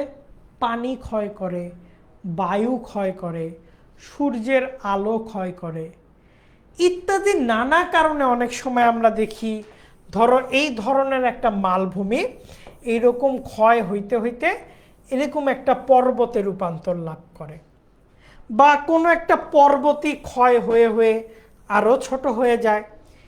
এই যে প্রাকৃতিক এজেন্ট, এই প্রাকৃতিক এজেন্টগুলো ক্ষয় হয়ে হয়ে, এই প্রাকৃতিক এজেন্টগুলো ক্ষয় হয়ে হয়ে যে পর্বতগুলো তৈরি করে, এইগুলাকে বলে ক্ষয়জাত পর্বতমালা। ওকে, আই হোপ সবাই ক্লিয়ার যে পর্বত কিভাবে গঠিত হয়, কোন পর্বত কিভাবে গঠিত হয়।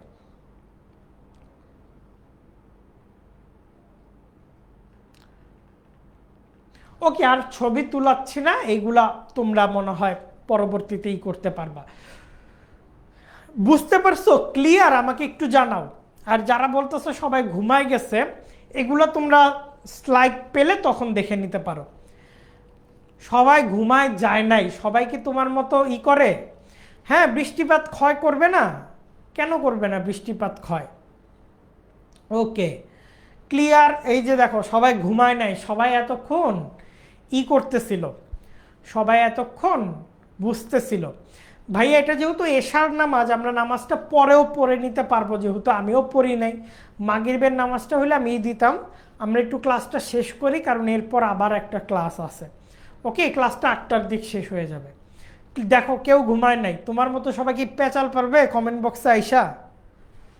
ওকে, এবার আমরা আলাপ করব মালভূমি নিয়ে। ওকে, ক্লিয়ার? মালভূমি কি? পর্বতের মতো সুচালো না, পর্বতের মতো সুচালো না, এইরকম টেবিল আকৃতির তৈরি হবে, এইরকম টেবিল আকৃতির তৈরি হবে। ওকে, আমি জানি ঘুমাও নাই যে তোমরা তো মনোযোগী স্টুডেন্ট। মানে অনেকে প্রত্যাশা করে সবসময় কমেন্ট লিখে যাবা, ভাইয়া অমুক কি তমুক কি। ওকে, দেখো এখন আমাকে বলো তো, হ্যাঁ সিকিউটাও এই যে স্লাইডের সাথে পেয়ে যাবা। ওকে, স্লাইডের সাথে পেয়ে যাবা। এখন একটু চিন্তা করো, আমি ক্লাস শেষে বলে দিব সিকিউ কিভাবে লিখলে সৃজনশীলে হাইস্ট পাবা, আমি ক্লাস শেষে বলে দিব। কিন্তু এই যে ড্রয়িংগুলো করতেছি খেয়াল রাখবা। তো মালভূমিকে আমরা দেখতে পারি যে 500 ফুট উঁচু, এর উপরি ভাগটা হবে সমতল। 500 ফুট উঁচু, এর উপরি ভাগটা হবে সমতল। মালভূমি নানা কারণে হইতে পারে, ওইগুলোতে আমি যাচ্ছি না। তবে পৃথিবীতে নানা ধরনের মালভূমি আছে। এর মাঝে পরীক্ষায় যে আসার মতো মালভূমি, আমি সেইটা নিয়ে বিস্তারিত বুঝাবো। আর আমি তোমাদের জানানোর জন্য কিছু মালভূমি অ্যাড করে রাখছি, বিভিন্ন বই থেকে নিয়ে তোমাদের জানানোর জন্য কিছু মালভূমি আমি অ্যাড করে রাখছি। ওইগুলো নিয়ে জাস্ট আমি একটু নামগুলা বলি, সংক্ষেপে আলোচনা করব। আর তোমাদেরকে আমি পরীক্ষায় যেগুলো আসবে ওইটা একটু ভালো মতো বুঝাবো। প্রথমেই দেখো চ্যুতি বিশিষ্ট মালভূমি, এইটা কি আমার বুঝাইতে হবে বলো তো? মেকানিজম বুঝে গেছো না? চ্যুতি স্তূপ পর্বত থেকে যে ভূত্বকের ফাটলের কারণে বা চ্যুতি বরাবর, এই যে একটা ফাটল বরাবর কোনো একটা অংশ উঁচু হয়ে যায়, কোনো একটা অংশ নিচে নেমে যায়। এই উঁচু হয়ে যাওয়া কোনো একটা অংশ যদি মালভূমির বৈশিষ্ট্য প্রকাশ করে, সেইটাকে বলে চ্যুতি স্তূপ মালভূমি। আই নো এটা সেম মেকানিজম, খালি এই মালভূমিটা আমরা দেখতে পারি যে ফ্ল্যাট ল্যান্ডের মতো হবে উপরের পাটটা। পরেরটা একটু দেখো, হেলানো মালভূমিটা কি? এটা আমি সংক্ষেপে আলোচনা করতেছি, এগুলো পরীক্ষার জন্য অত ইম্পর্টেন্ট না, এমসিকিউর জন্য ইম্পর্টেন্ট। সিকিউর জন্য কোনটা ইম্পর্টেন্ট আমি বলে দিব। হেলানো মালভূমিটা কি? ধরো ভূগাঠনিক ভূ আলোড়ন বা উচ্চ চাপের ফলে এরকম সমতল একটা অংশের কোনো একটা পার্ট এরকম উঁচু হয়ে গেছে। উঁচু হয়ে যাওয়াতে দেখো তো এই অংশটা মনে হইতেছে না এরকম হেলানো অবস্থায় আছে, এই অংশটা মনে হইতেছে না এরকম হেলানো অবস্থায় আছে, এরকম বাঁকা হয়ে, কিন্তু উঁচু অবস্থায় আছে। এই হেলানো অবস্থায় এক পাশ এরকম উঁচু হয়ে গেছে, এই হেলানো অবস্থায় থাকার জন্য এইটাকে বলে হেলানো মালভূমি। এগুলা সিকিউর জন্য ইম্পর্টেন্টটা, এমসিকিউর জন্য ইম্পর্টেন্ট। গ্রস্ত মালভূমি সেম, গ্রস্ত মালভূমি চ্যুতি স্তূপ মালভূমি সেম। এবার ক্ষয়জাত মালভূমিটা একটু দেখি, যেটাকে আমরা ফিজেল্ড মালভূমি বলে থাকি। ক্ষয়জাত মালভূমিটা কি? এই যে বৃষ্টি দিয়ে, পানি দিয়ে, সূর্যের আলো দিয়ে, ধরো এরকম একটা পর্বত ক্ষয় হয়ে হয়ে, এরকম একটা পর্বত সূর্যের আলো, বৃষ্টি, পানি প্রবাহ, বায়ু প্রবাহ, এই সব কিছুর ফলে ক্ষয় হয়ে হয়ে একটা মালভূমি গঠন করলো। এই মালভূমিটাকে আমরা ফ্রিজেলড মালভূমি বা এরকম ক্ষয়জাত মালভূমি হিসেবে জেনে থাকবো। দেখো একটা পর্বত, এই প্রাকৃতিক এজেন্টগুলো, এটা কত ফুট উঁচু হবে এইরকম নাই। ওই যে মালভূমির একটা উচ্চতার কথা শুরুতেই বললাম না, যে 500 ফুট, ওইটার উপর গেলে এটাকে আমরা মালভূমি বলবো। তো দেখো এই মালভূমিটা, পর্বতটা বা পাহাড়টা ক্ষয় হয়ে হয়ে এরকম একটা মালভূমিতে রূপান্তরিত লাভ করলো। খুবই ইম্পর্টেন্ট এমসিকিউর জন্য এই পার্টগুলা, এই জন্য আমি খুব আলোচনায় যাচ্ছি না বড়। আরেকটা আছে মেসা বা বুটি। চিত্রটা আমরা ভালো মতো খেয়াল করব। এটা মনে করো বিভিন্ন বায়ু প্রবাহের কারণে ক্ষয় হয়ে হয়ে এরকম তৈরি করছে, বায়ু প্রবাহের কারণে ক্ষয় হয়ে হয়ে এরকম তৈরি করছে। এইরকম টেবিলের মতো যে মালভূমিটা থাকবে, এরকম টেবিলের মতো ক্ষয় হয়ে হয়ে যে মালভূমিটা তৈরি হবে, সরি টেবিল না, এটা হলো চেয়ারের মতো, এইটাকে বলবে বুটি মালভূমি। আর এরকম টেবিলের মতো যে মালভূমিটা তৈরি হবে, খাবার টেবিলের মতো, এইটাকে বলবে মেসা। সাধারণত বায়ুর কর্ষণ অর্থাৎ বায়ুর ক্ষয়ের কারণে এই ধরনের মালভূমি তৈরি হয়। ধরো এরকম বড় একটা মালভূমি আছে, মালভূমির মাঝে ক্ষয় হয়ে গেছে, মালভূমির আগের অংশের এরকম ছোট্ট দুইটা অংশ থেকে গেছে, এই ছোট্ট টুলের মতো বা টেবিলের মতো এটাকে বলে বুটি, আর এই বড় অংশটাকে বলে মেসা। তাহলে মেসা কোনটা, বুটি কোনটা, এটা তোমরা ছবি দেখে আই হোপ ক্লিয়ার হইতে পারবা। এবার লোয়েস মালভূমি আর মরু মালভূমি একসাথে বুঝাবো। লোয়েস মাল, খালি একটু নামগুলা খেয়াল করো, লোয়েস আর মরু। লোয়েস মালভূমি কি? লোয়েস হচ্ছে অতিকায় হলুদ বর্ণের সূক্ষ্ম কণা, অতিকায় হলুদ বর্ণের সূক্ষ্ম চূর্ণকময় পলি লোয়েস। অনেক সময় বায়ু এইরকম মরুভূমির বালি কিংবা এরকম লোয়েস কণাকে আরেক জায়গায় বয়ে নিয়ে গিয়ে জমা করতে করতে উঁচু করে ফেলে। কি বললাম? অনেক সময় বায়ু এই লোয়েস কণা কিংবা মরুভূমির বালিকে বায়ু প্রবাহের সাথে সাথে উঁচু করে, বায়ু প্রবাহের সাথে সাথে বায়ু তাড়িত করে আরেক জায়গায় নিয়ে গিয়ে জমা করে ফেলে। এই জমা হতে হতে যখন উপরে উঁচু হয়ে যায়, ওই জায়গাগুলোকে আমরা লোয়েস মালভূমি বা মরু মালভূমি হিসেবে জেনে থাকি। ভাইয়া আমি তো বলতেছি এগুলো নর্মালি, আমি বলতেছি এগুলো এমসিকিউর জন্য ইম্পর্টেন্ট। তুষার মালভূমিও সেম, তুষার পড়তে পড়তে কোনো জায়গা উঁচু হয়ে গেলে সেইটাকে আমরা তুষার মালভূমি হিসেবে চিনে থাকবো। ওকে, এই যে আমি কয়েকটা উদাহরণও দিয়ে দিছি। এরপর এখন থেকে আমরা সিকিউর জন্য পড়ব, সিকিউতে আসতে পারে এরকম মালভূমির জন্য পড়বো। এখন রেডি তোমরা? আগের মালভূমিগুলো সম্পর্কে একটা বেসিক ধারণা হয়েছে? বলো, আগের মালভূমির সম্পর্কে একটা বেসিক ধারণা হয়েছে?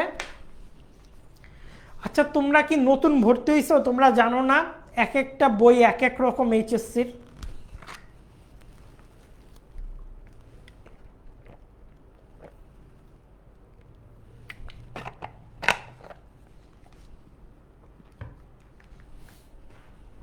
ওকে, এখন আমরা সিকিউর জন্য তিনটা মালভূমি দেখব।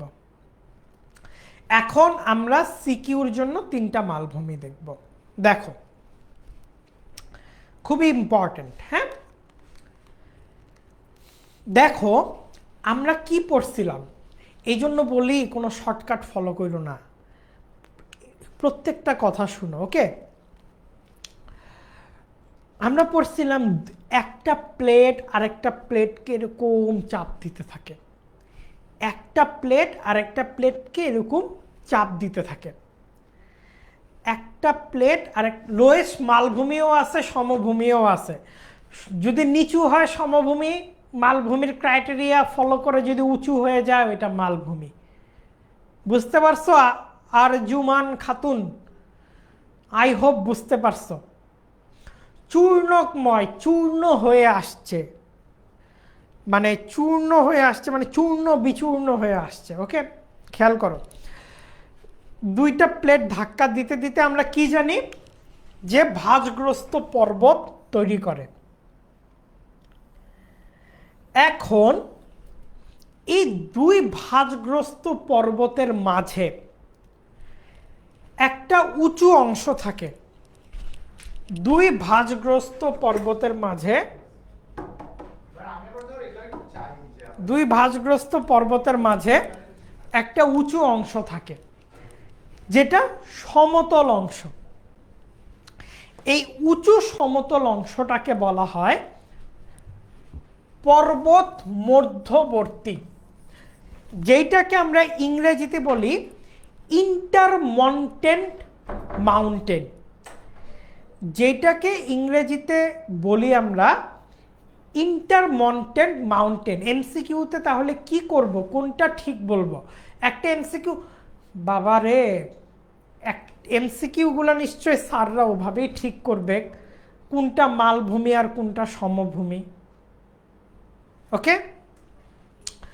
তো এই ইন্টারমন্টেন মানে কি? ইন্টার মানে মাঝখানে, মন্টেন হচ্ছে মাউন্টেন থেকে আসছে, মাউন্টেনের মাঝখানে।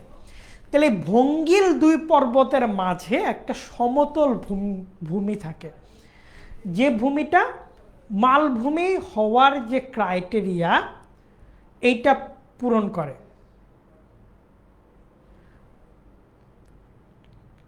মালভূমি হওয়ার যে ক্রাইটেরিয়া সেটা পূরণ করে, এইটাকে বলে হচ্ছে ইন্টারমন্টেন প্ল্যাটু। তো তিব্বত মালভূমিকে আমরা এরকম পর্বত মধ্যবর্তী মালভূমি বলতে পারি। তোমরা ছবিতে দেখতে পাচ্ছ এইখানে একটা মাউন্টেন রেঞ্জ, এখানে একটা মাউন্টেন রেঞ্জ, এবং মাঝখানের যে উঁচু অংশটা, এই উঁচু অংশটাকে পর্বত মধ্যবর্তী মালভূমি বলে। তোমাদের আরেকটা উদাহরণ দিই, একদম বাস্তব উদাহরণ। যেমন এটা হচ্ছে আলবুর্জ মাউন্টেন, আর এটা হচ্ছে জারগোস মাউন্টেন। একটা হচ্ছে আলব্রুস আর একটা হচ্ছে জাগ্রোস মাউন্টেন। এই দুই মাউন্টেনের মাঝখানে তৈরি হয়েছে ইরান মালভূমি। এই দুই মাউন্টেনের মাঝখানে কি তৈরি হয়েছে? ইরান মালভূমি। তো এইটা পরীক্ষার জন্য খুবই ইম্পর্টেন্ট। যেমন কুনুলুন এবং দক্ষিণ হিমালয়ের মাঝখানে আমরা তিব্বত মালভূমি দেখতে পারি, আলবুর্জ এবং জাগ্রোসের মাঝখানে আমরা ইরান মালভূমি দেখতে পারি। এরপর আমরা পাদদেশীয় মালভূমি সম্পর্কে জানব। পাদদেশীয় অর্থাৎ পায়ের কাছে, পাদদেশীয় মানে পায়ের কাছে, পিডমন্ট। পাদদেশীয় মানে পায়ের কাছে। ধরো এটা একটা পাহাড়, এই পাহাড় থেকে এরকম নদী বয়ে আসতেছে। এই নদী এক সময় প্রচুর, এই পাহাড়ের গা থেকে প্রচুর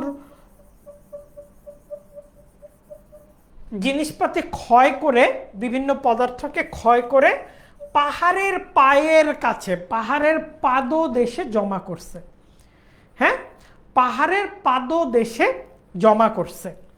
এই জমা হতে হতে ওই জায়গাটা উঁচু হয়ে গেল না? জমা হতে হতে ওই জায়গাটা উঁচু হয়ে গেল না? এই পায়ের কাছের, পাহাড়ের পায়ের কাছের এই সঞ্চিত উঁচু অংশকে আমরা বলবো পাদদেশীয় মালভূমি। পাহাড়ের পায়ের কাছের সঞ্চিত উঁচু অংশকে আমরা বলবো পাদদেশীয় মালভূমি, ওকে? যেমন উত্তর আমেরিকার কলোরাডো, এই অংশটাতে বিভিন্ন ক্ষয়িত পদার্থ জমা হয়ে একটা মালভূমি তৈরি হয়েছে। তোমরা এরকম এখানে চিত্রও দেখতে পারতেছো, পাহাড়ের পায়ের কাছে এক ধরনের মালভূমি তৈরি হয়েছে।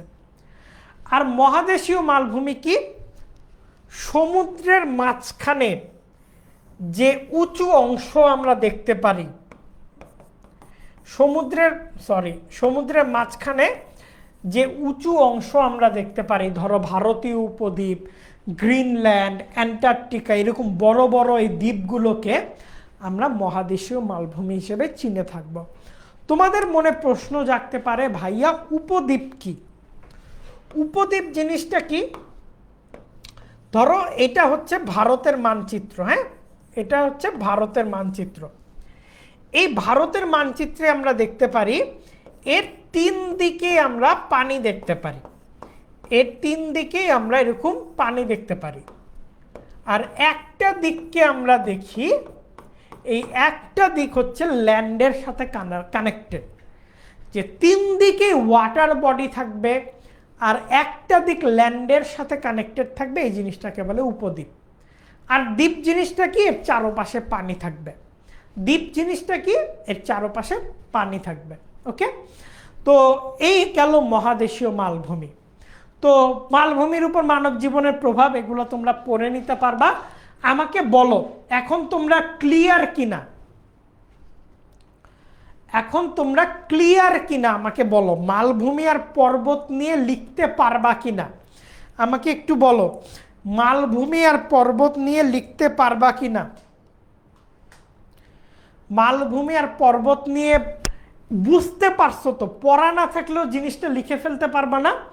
এখন যা বুঝছো এই এই এই বুঝার ইয়ে লিখে ফেলতে পারবা না? আমাকে একটু বলো। ইনশাল্লাহ লিখে ফেলতে পারবো, তাই না? একটু জানাও। ওকে, হ্যাঁ, 3 দিকে জল আর একদিকে ল্যান্ড, একদিকে স্থল, এটাকে বলে উপদ্বীপ। ওকে, এরপর আমরা সমভূমিতে আসি। পৃথিবীতে অনেক রকম সমভূমি আছে, আমি সবগুলো দিয়ে দিছি এখানে। গ্রিনল্যান্ড এখন ডেনমার্কের অধীনে। কোনটা ডাউট আছে? রাহাত বিন ইউসুফ মন্ডল, আমাকে একটু বলতে হবে তো ভাইয়া, কোনটা ডাউট আছে বলো। রাহাতের জন্য একটু ওয়েট করি আমরা, ওর একটা ডাউট আছে, আমাকে একটু বলো। এই একই কমেন্টে তো বলে ফেলতে পারতা কোনটা ডাউট আছে। আর বারবার বলতেছে আজকের ক্লাসের শেষে বলবো কিভাবে সৃজনশীল লিখতে হবে। তোমরা যেমন 27 ওবি যে 27 আছে এইচএসসি, ওদের পিটায় পিটায় সৃজনশীল লেখা শিখেছি, বকতে বকতে এক একটারে এখন অনেক ভালো সৃজনশীল লিখে। ইভেন এক একটা পরীক্ষাতে 9-10 করে মার্ক ক্যারি করছে, ওদের যে ফার্স্ট টার্ম পরীক্ষা গেছে 9-10 করে মার্ক ক্যারি করছে। রাহাত তুমি কি লিখবা নাকি আমরা শুরু করব পরেরটা? ওকে, এখন শিখব সমভূমি। এই সমভূমিতে আমরা অনেক রকমের সমভূমির নাম আমরা দিয়ে দিছি। আমি জাস্ট এখন পরীক্ষায় আসার মতোটা বুঝাবো, কিন্তু তোমরা আমাকে কথা দাও স্লাইডটা পাইলে সবগুলা ইন অ্যান্ড আউট পড়বা। মালভূমি এইটা আবার বুঝান মানে ভাইয়া, আমি পুরা মালভূমিটা আরেকবার বুঝাইতে গেলে ভাইয়া আমার আরো 20 মিনিট চলে যাবে।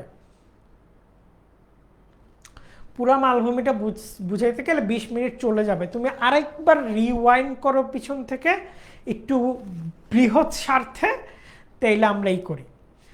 ওকে, তাইলে আমরা মালভূমি দেখলাম, এটা পাহাড়ের মতো উঁচু কিন্তু উপরে তীক্ষ্ণ দেশ থাকে না, শীর্ষ দেশ থাকে না, এটা সমতল থাকে। বিভিন্ন কারণে আমরা মালভূমি হয়, বিভিন্ন রকমের মালভূমি দেখছি।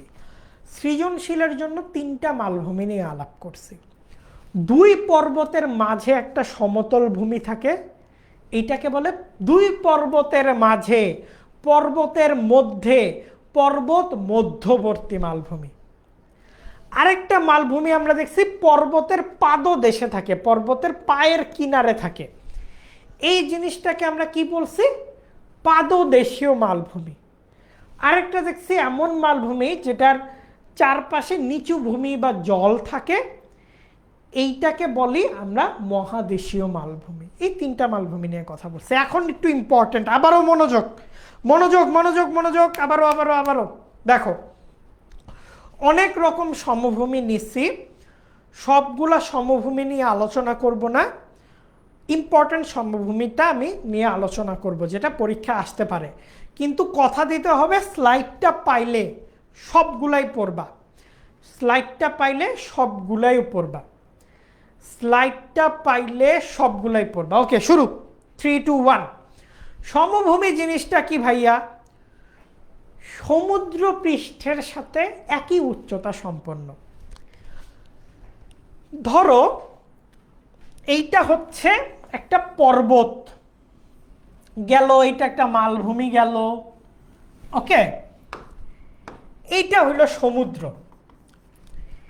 এই যে সমুদ্রের যে উপরের মানে উপরের পার্টটা, এইটাকে বলি আমরা MSL, মিন সি লেভেল। এইটাকে আমরা কি বলি? MSL। কি বলি?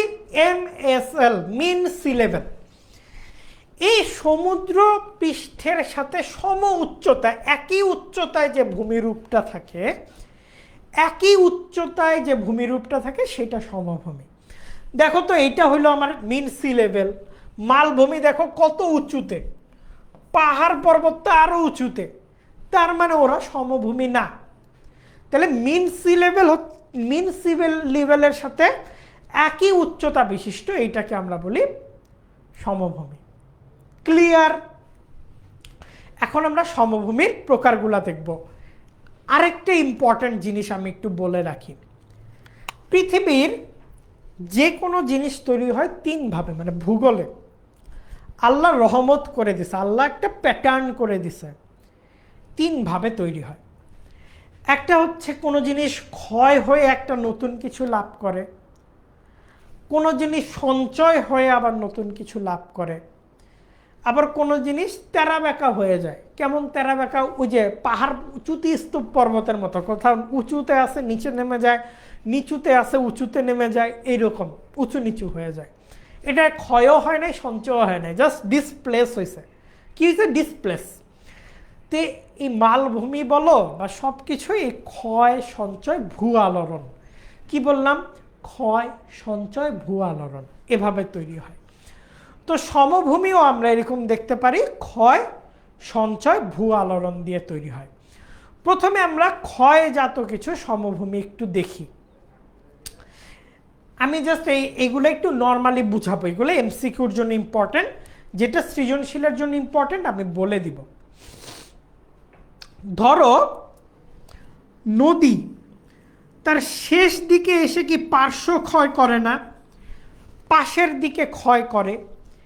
এই পাশের দিকে ক্ষয় করতে করতে নদী দেখা যায় একটা বিশাল, মাঝখানে দুই পাশে একটা প্লেইন ল্যান্ড, উঁচু অংশগুলোকে ক্ষয় করতে করতে একটা প্লেইন ল্যান্ড তৈরি করে।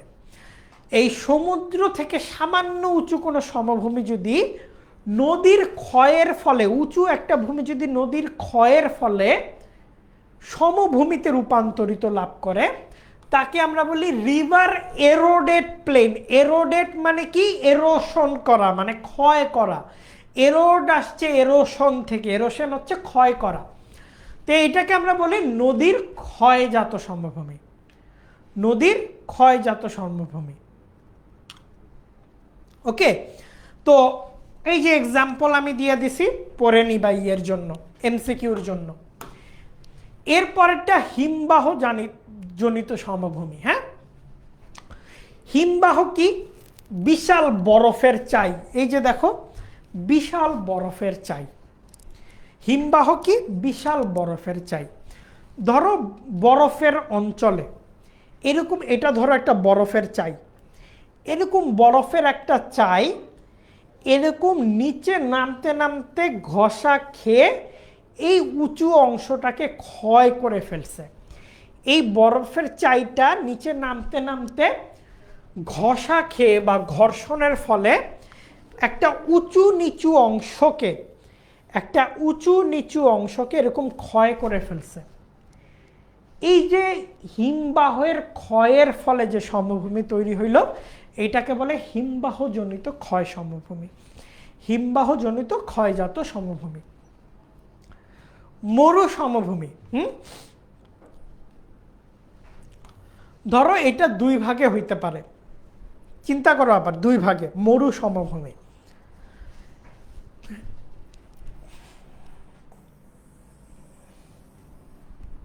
ধরো বাতাস, এটা মরু সমভূমি আর লোয়েস দুইটাই চিন্তা করো, মরু সমভূমি আর লোয়েস। বাতাস এই বালিকণাকে পলিকণাকে নিয়ে গিয়ে এই মরুভূমির বালিকে নিয়ে গিয়ে এই অংশটায় জমা করলো, জমা করে কি করলো, এইখানে একটা উঁচু অংশ তৈরি করে ফেললো। তার মানে এটা হবে সঞ্চয়, ওই যে বায়ুতাড়িত বালি সঞ্চিত হয়ে একটা অংশ তৈরি করে ফেলছে, এটাকে বলে সঞ্চয়জাত মরু সমভূমি। আর যে উঁচু অংশটাকে ক্ষয় করে সমতল বানায় ফেললো ওইটা হবে ক্ষয়জাত মরু সমভূমি।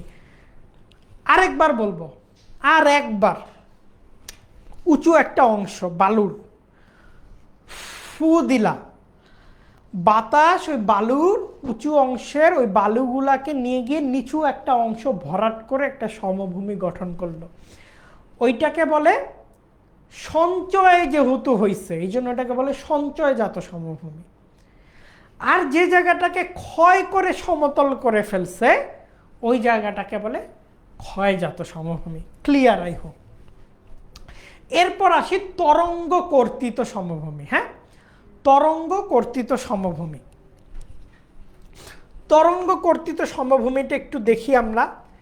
এই যে দেখো কি সুন্দর সাগরের ঢেউ, দেখো সাগরের ঢেউ এসে প্রতিদিন এই উঁচু পাহাড়টাকে বাড়ি দিচ্ছে। ইনশাল্লাহ আমরা তার 20 মিনিটের মধ্যে শেষ করতে চেষ্টা করব। ওকে, তাড়াতাড়ি শেষ করতে হবে আমাদের, বুঝছো? এই যে আছে ক্লাস আছে এটার পর, এই জন্য তাড়াতাড়ি যাইতেছিলাম, কুইক কুইক কুইক। দেখো এরকম ক্ষয় করতেছে, এরকম ডিরেক্ট ক্ষয় করতেছে। এই ক্ষয়ের ফলে এই উঁচু অংশটা দেখো কেমন সমভূমিতে রূপান্তরিত হয়েছে। এই জন্য এটাকে বলে ওয়েভ কাট প্লেন বা তরঙ্গ কর্তিত সমভূমি। সমপ্রায় ভূমি এটা না পড়লেও চলবে। ওকে, কার্স্ট সমভূমিটা একটু আমরা বুঝি, ইম্পর্টেন্ট। কার্স্ট হচ্ছে লাইমস্টোন দিয়ে তৈরি। লাইমস্টোন কি? চুনা পাথর। চুনা পাথর কখন ক্ষয় হয়? পানি পেলে। এই পৃথিবীর যে অংশগুলোতে চুনা পাথর আছে এই চুনা পাথরগুলোতে বৃষ্টির পানি পড়ে পড়ে যে সমভূমি তৈরি করে এবং ওই উঁচু অংশটাকে ওই চুনটাকে ক্ষয় করে ফেলে, সেইটাকে আমরা বলি কার্স্ট সমভূমি। ওকে, এর পরের সমভূমিটা ইম্পর্টেন্ট। দেখো এটা পরীক্ষার জন্য, সরি সিকিউর জন্য ইম্পর্টেন্ট। ধরো একটা পাহাড়, এই পাহাড় থেকে নদী যাবতীয় ক্ষয়িত উপাদান নিয়ে এসে পাহাড়ের পাদদেশে যদি পাখার মতো করে জমা করে, এইটাকে বলে পলল পাখা। এইটাকে বলে পলল পাখা। এই যে যেমন এই অংশটায় দেখো এই রকম পলল বা পলির মাটি একটা পাখার মতো হয়ে জমা করছে। এই দেখো একটা পলিগুলোকে পাখার মতো করে জমা করছে, এই জন্য এটাকে বলে পলল পাখা। এইটাও খুব ইম্পর্টেন্ট সিকিউর জন্য। প্লাবন ভূমি। প্লাবন ভূমি কি? ধরো একটা নদী যখন বন্যা হয় দুই পাশে পানি উপচায় পড়ে না, এই পানিগুলোতে তো পলি মাটি থাকে। এই পানিগুলোতে কি থাকে? পলি মাটি। চুনা পাথর হচ্ছে চুনের তৈরি পাথর, ক্যালসিয়াম কার্বনেট দিয়ে পাথর তৈরি হয়। তো এই পানি, বন্যার পানিতে পলি মাটি থাকে। এই পলিমাটিগুলো ধীরে ধীরে জমা হয়ে হয়ে যে উঁচু সমভূমি গঠন করছে সেইটাকে কি বলে? সঞ্চয়জাত সমভূমি। যে উঁচু সমভূমি গঠন, সঞ্চয়জাত সমভূমি, হ্যাঁ। কিন্তু এইটা কিভাবে গঠিত হয়েছে? প্লাবিত হয়ে, বন্যার পানি প্লাবিত হয়ে, যার জন্য এটাকে বলা হয়েছে প্লাবন সমভূমি। আর বদ্বীপ জিনিসটা কি? ধরো একটা নদী পাহাড় থেকে নেমে এসে সমুদ্রে পড়বে। সমুদ্রে পড়ার আগে কি হয়? নদীর সব শক্তি শেষ হয়ে যায় বা ক্ষয় হয়ে যায়। নদী তখন করে কি? সে পুরো জার্নিতে যে পলিকণাগুলো বয়ে নিয়ে আসছে, এই পলিকণাগুলো সমুদ্রে পড়ার আগে সঞ্চয় করতে থাকে। এই সঞ্চিত বিভিন্ন ভূমিগুলোকে আমরা বদ্বীপ হিসেবে জেনে থাকি। লোয়েস্টটা নিয়ে আমরা পড়ছি। তুন্দ্রা সমভূমিটা হচ্ছে তুষার আবৃত হয়ে, তুষার পরে যে সমভূমিগুলো গঠিত হয়। তো এগুলো একবার নিজেরা দেখে নিতে পারো, সমভূমির প্রভাব। আমি আর যাচ্ছি না এমসিকিউতে। ওকে, এই সৃজনশীলটা তোমরা যখন স্লাইড পাবা অবশ্যই প্র্যাকটিস করবা। এবার আমরা বাংলাদেশে ভূপ্রকৃতি নিয়ে কথা বলবো, হ্যাঁ। ওকে, বাংলাদেশের ভূপ্রকৃতিকে, এইটা সৃজনশীলের জন্য খুবই ইম্পর্টেন্ট। এমসিকিউর জন্য তো ইম্পর্টেন্টই, সিকিউর জন্য খুবই ইম্পর্টেন্ট। এইটা সিকিউর জন্য খুবই ইম্পর্টেন্ট। সবাই রেডি?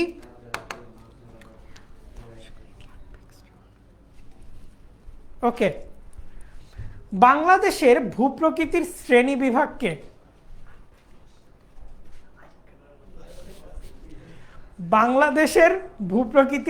বিভাগকে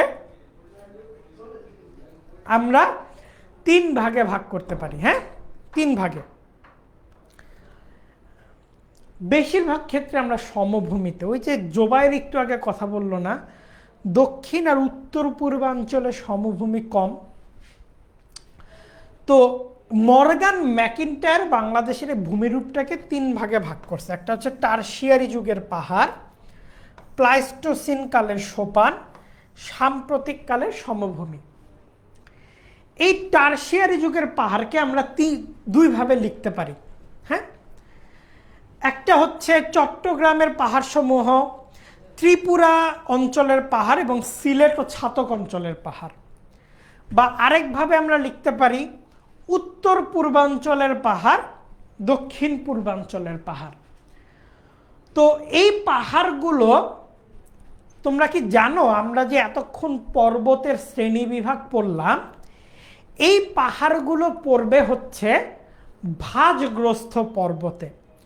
যখন হিমালয় তৈরি হয় তখনই এই পাহাড়গুলো তৈরি হয়েছে। এই পাহাড়গুলোর মধ্যে গড় উচ্চতা দেখতে পারি আমরা 610 মিটার এবং সর্বোচ্চ উচ্চতা দেখতে পারি আমরা 1230 মিটার। হ্যাঁ, হ্যাপি, ওকে। এসএসসিতে পড়ছো আমি জানি, কিন্তু অনেকে ভুলে গেছো হয়তো। তো চট্টগ্রামের পাহাড়গুলোর মধ্যে আমরা এই যে তাজিংডং বিজয়, এটা সর্বোচ্চ পাহাড় দেখতে পারি, ওকে। তো চট্টগ্রামের পাহাড়গুলোর মধ্যে আমরা বিভিন্ন গুরুত্বপূর্ণ নদী দেখতে পারি, কি বলে ঝর্ণা, এগুলো দেখতে পারি। তবে সিলেট বা ছাতকের পাহাড়ের একটা ইম্পর্টেন্ট জিনিস হচ্ছে, এই পাহাড়গুলো সাধারণত গড়ে 60 থেকে 90 বা 61 থেকে 91 মিটার হয়।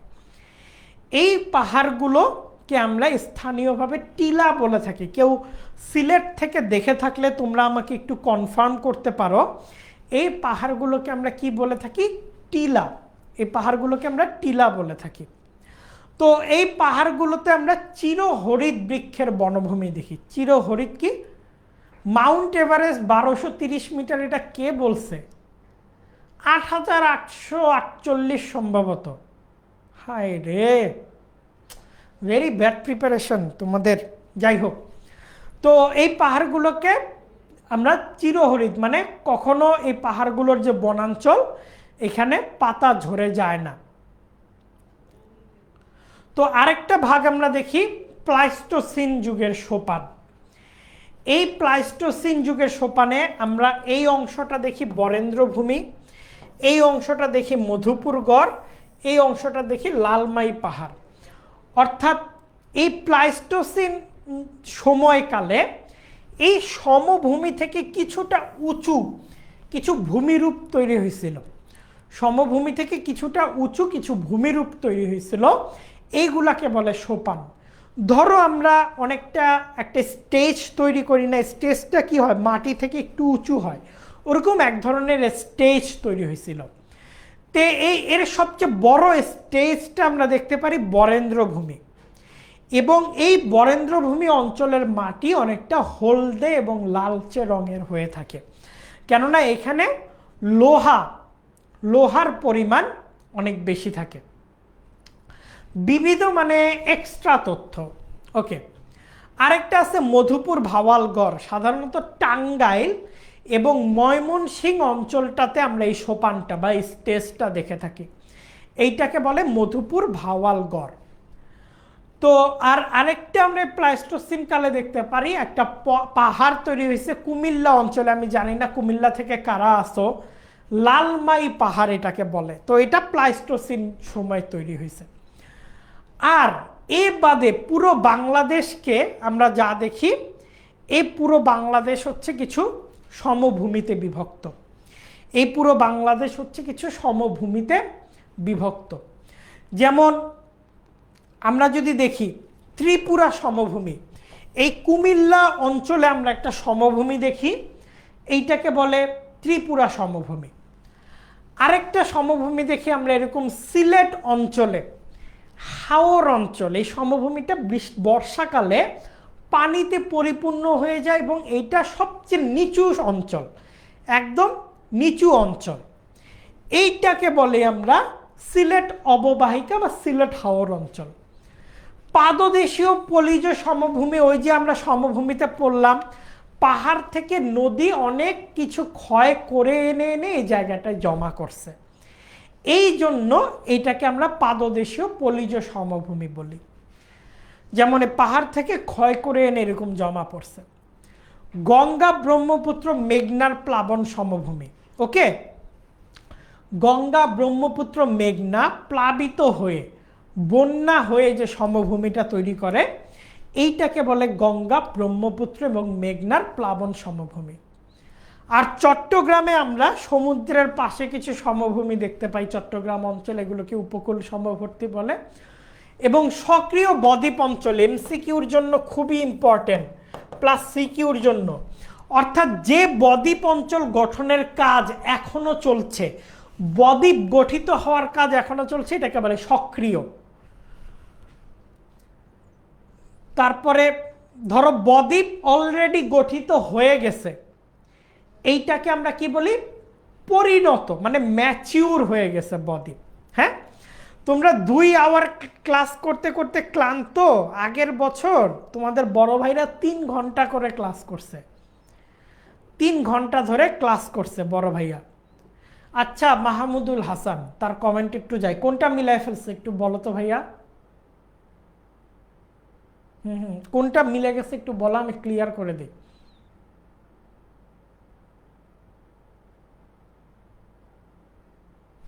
বলো মাহমুদুল।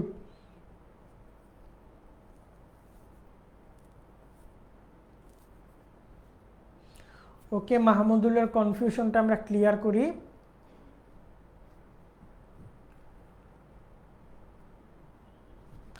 ওকে, হ্যাঁ, পরিণত বদ্বীপ কোনটা, যেটা অলরেডি ম্যাচিউর হয়ে গেছে, একটা ডেল্টা অলরেডি গঠন হয়ে গেছে। জাস্ট যা বলতেছি কথাগুলো একটু মনে রাখো, যা বলতেছি কথাগুলো একটু মনে রাখো, বানাই লিখতে পারবা। সাম্প্রতিক কালের প্লাবন সমভূমি প্লাইস্টোসিন, এইটা এখানে ভুল আছে, কিন্তু আমি তো বলি না এগুলা যে প্লাইস্টোসিন যুগের। ও না, ঠিকই তো আছে। কি বলে সাম্প্রতিক প্লাবন সমভূমি, কি বলে সাম্প্রতিক কাদের প্লাবন সমভূমি এবং প্লাস্টিসিন কাল, বুঝি নাই কি লিখছো। কি বলে সাম্প্রতিক কাদের প্লাবন সমভূমি এবং প্লাস্টিসিন কাল, আমি তো বলি নাই দুইটা এক। ওকে, এইটা পরিণত বদ্বীপ। সেকেন্ডটা হচ্ছে মৃতপ্রায় বদ্বীপ। মৃতপ্রায় বদ্বীপ জিনিসটা কি? যে বদ্বীপ গঠনের কাজ অলরেডি শেষ, আর গঠন হবে না, অর্থাৎ ওই প্রসেসটা ডেড হয়ে গেছে। যে বদ্বীপ গঠনের কাজ অলরেডি শেষ, হবে না, ওই প্রসেসটা ডেড হয়ে গেছে, এটাকে বলে সাম্প্রতিক কালের। ওকে ওকে, আর পরেরটা হচ্ছে স্রোতজ সমভূমি। ইটস অল অ্যাবাউট সুন্দরবন, অর্থাৎ আমাদের সুন্দরবনের কোস্টাল অঞ্চলে জোয়ার ভাটার জন্য যে বন গড়ে ওঠে, যে সমভূমি তৈরি হয়, সেইটাকে আমরা টাইডাল প্লেইন বা সেটাকে আমরা স্রোতজ সমভূমি বলতে পারি। প্লাস্টোসিন কালের প্লাবন সমভূমি সাম্প্রতিক, প্লাস্টোসিন কালের প্লাবন সমভূমি না, প্লাস্টোসিন কালে সোপান হবে। যদি বলে থাকি এটা স্লিপ অফ টাং হইছে, সাম্প্রতিক কালের প্লাবন সমভূমি হবে। হ্যাঁ, বুঝতে পারছো? আর বানানটা একটু ঠিক মতো লেখার চেষ্টা করো, স্মার্ট বয়, কলেজে পড়ো, বানানটা ঠিক মতো লেখার চেষ্টা করবো আমরা। প্লাস্টোসিন না, প্লাস্টোসিন। ওকে, তো এইটা হচ্ছে স্রোতজ সমভূমি, ম্যানগ্রোভ ফরেস্ট বা গরান সমভূমি। তো এই ছিল অল অ্যাবাউট আজকের। তো এই সিকিউ বা এমসিকিউগুলো তোমরা পেয়ে যাবা আমাদের স্লাইডে। এখন বলি কিভাবে লিখতে হবে সৃজনশীল। আর তোমরা যদি বলো যে ভাইয়া ক্লাস টাইম 2 ঘন্টা অনেক বেশি, 1 ঘন্টায় কোনো রকম ক্লাস নিতে আমি বলে দিব। তারপর আরেকটা যদি বলো ভাইয়া স্লাইড আরও কমাইতে, কারণ দেখতেছি সময় কুলায় না, টপিক কমাই দিব, খালি মেন টপিকগুলো আনবো, ওইগুলো নিয়ে আলোচনা করে ক্লাস থেকে চলে যাবো। এখন যেটা তোমরা চাও, আমি চাই সব কিছুই স্লাইডে থাকুক, কেননা যাতে তোমরা পরবর্তীতে স্লাইডটা যখন করবা তখন যাতে ক্লিয়ার থাকো। ওকে, এই জন্য চাই সব কিছুই আমি স্লাইডে রাখার চেষ্টা করি। ওকে, এখন দেখো সৃজনশীল কিভাবে লিখব, খুবই মনোযোগ দিয়ে শোনো, খুবই মনোযোগ দিয়ে শোনো। আমাদের ক্লাস শেষ, এখন আমরা একটু দেখব সৃজনশীল কিভাবে লিখব। কখনোই কোনো সৃজনশীল পেজ ভর্তি করে বাক্য লিখব না। কখনোই কোনো সৃজনশীল পেজ ভর্তি করে বাক্য লিখব না। যদি এমন হয়, কিভাবে পরিবেশ রক্ষা করতে পারি, এইটা তো মনে করো মানে খালি লেখা। আমরা এই ধরনের প্রশ্নে এরকম বুলেট পয়েন্ট আকারে লিখতে চেষ্টা করব। সেকেন্ডলি, এই ধরনের প্রশ্নে আমরা এইরকম কিছু ডায়াগ্রাম আঁকতে চেষ্টা করব, কিংবা এইরকম কিছু ডায়াগ্রাম আঁকতে চেষ্টা করব। কখনোই পেজ ভরে খালি লেখালেখি করব না। কখনো পেজ ভরে খালি লেখালেখি করব না। আবারও বলতেছি, পেজে আমরা এরকম ডায়াগ্রাম আঁকতে চেষ্টা করব। ডায়াগ্রাম না থাকলেও আমরা নিজেরা বানাবো। তোমরা আজকে তো অনেকগুলো সৃজনশীল স্লাইডে আছে, স্লাইড পাওয়ার পর যে কোনো 2টা সৃজনশীল লিখে তোমরা আমাদের এইচএসসি এসএমপি শেষ মুহূর্তের প্রস্তুতি মানবিক বিভাগের যে পেইড গ্রুপটা আছে, ওই গ্রুপটাতে পোস্ট করবা। আমি নিজে গিয়ে কমেন্ট করব, তোমাদের কোন সৃজনশীল কেমন হওয়া উচিত। নিজে গিয়ে কমেন্ট করব কোন সৃজনশীল কেমন হওয়া উচিত। এবং ধরো কোনো একটা সৃজনশীলে ম্যাপ আছে, আমরা ম্যাপ আঁকতে চেষ্টা করব, কিংবা কোনো একটা ডায়াগ্রাম আছে বা এরকম যে ধরো প্লেটের ডায়াগ্রাম দেখাইলাম, বা ধরো পলিজ সমভূমি দেখাইলাম, প্লেটের ডায়াগ্রাম দেখাইলাম, পলিজ সমভূমি দেখাইলাম, এই রকম আমরা ডায়াগ্রাম আঁকতে চেষ্টা করব। কি বললাম, যেখানে ডায়াগ্রাম আঁকার কিচ্ছু নাই সেইখানেও আমরা একটা ডায়াগ্রাম দিতে চেষ্টা করব। যেখানে কখনোই খালি খাতা ভরে লাইন বাই লাইন লিখব না, পয়েন্ট করে করে লিখব। এবং চিত্র, ম্যাপ মাস্ট প্রতিটা ধরো তোমাকে বলছে কিভাবে ভঙ্গিল পর্বতমালা তৈরি হয়, চিত্র দিতেই হবে। আমি কিচ্ছু জানি না, ভঙ্গিল পর্বতমালা কিভাবে তৈরি হয় চিত্র দিতেই হবে। গাইডে মাইডে যেভাবে ইচ্ছা লেখা থাকুক, জোবাইর তোমার যদি ওইটা লিখতে ইচ্ছা করে তুমি লেখো, আমার কথা না শুনতে ইচ্ছা করলে শুনবা না। আমার স্টুডেন্টরা আগের বার কীভাবে 90-85 পাইছে আমি ওইটা নিয়ে বলতেছি কথা। আমি কিভাবে লিখছি, আমার তো মনে হচ্ছে আমি এসএসসিতে পড়ি। এরকম পয়েন্ট আকারে আকারে লিখবা, প্রত্যেকটা চিত্র দিবা। যাদের দেওয়ার ইচ্ছা নাই গাইড ফলো করবা, প্রত্যেকটা সৃজনশীলে চিত্র দিতে হবে। কিভাবে ভঙ্গিল পর্বতমালা তৈরি হয়, ভঙ্গিল পর্বতমালা তৈরি হওয়ার মেকানিজমের চিত্র দিতে হবে, স্লাইডে অনেক চিত্র আছে। কিভাবে চ্যুতি স্তূপ পর্বতমালা তৈরি হয়, চ্যুতি স্তূপ পর্বতমালা তৈরি হওয়ার মেকানিজমের চিত্র দিতে হবে। আমি কিচ্ছু জানি না, এগুলো দিতে হবে ভাই। তোমরা সৃজনশীল লিখে কমেন্ট করবা, কি বলে পোস্ট করবা গ্রুপটাতে, আমি প্রত্যেকটা পোস্টে যে কমেন্ট করব। চিত্র দিতেই হবে, ম্যাপ আঁকতে হবে। যেখানে ম্যাপ চায় নাই, তোমাদের তো আবার বদ অভ্যাস ভাইয়া, এখানে তো ম্যাপ চায় নাই, এখানে কি ম্যাপ দিব, দিতে হবে। ডায়াগ্রাম না পারার কিছু নেই ভাইয়া, বানাইতে হবে ডায়াগ্রাম। ধরো পরিবেশ দূষণ নিয়ন্ত্রণে তুমি 5টা পয়েন্ট লিখছো, এই 5টা পয়েন্ট দিয়ে পরিবেশ দূষণ নিয়ন্ত্রণ করা যায়। ভাই এখানে একটা চিত্র বানাও, চিত্র বানায় এখানে এভাবে লিখো, এভাবে লিখো, এভাবে লিখো। চিত্র দিতেই হবে ভাইয়া, পুরা মাস্ট, চিত্র দিতেই হবে, চিত্র দিতে হবে। আমি যে ভার্সিটিতে ক্লাস নেই ওখানেও আমার স্টুডেন্টদের বলি চিত্র দিতেই হবে। তাহলে সৃজনশীলগুলো আমরা এইভাবে লেখার চেষ্টা করব সব সময়। ওকে, তো এই ছিল ক্লাস। সবগুলা ইম্পর্টেন্ট জিনিসগুলো কাভার করার চেষ্টা করছি।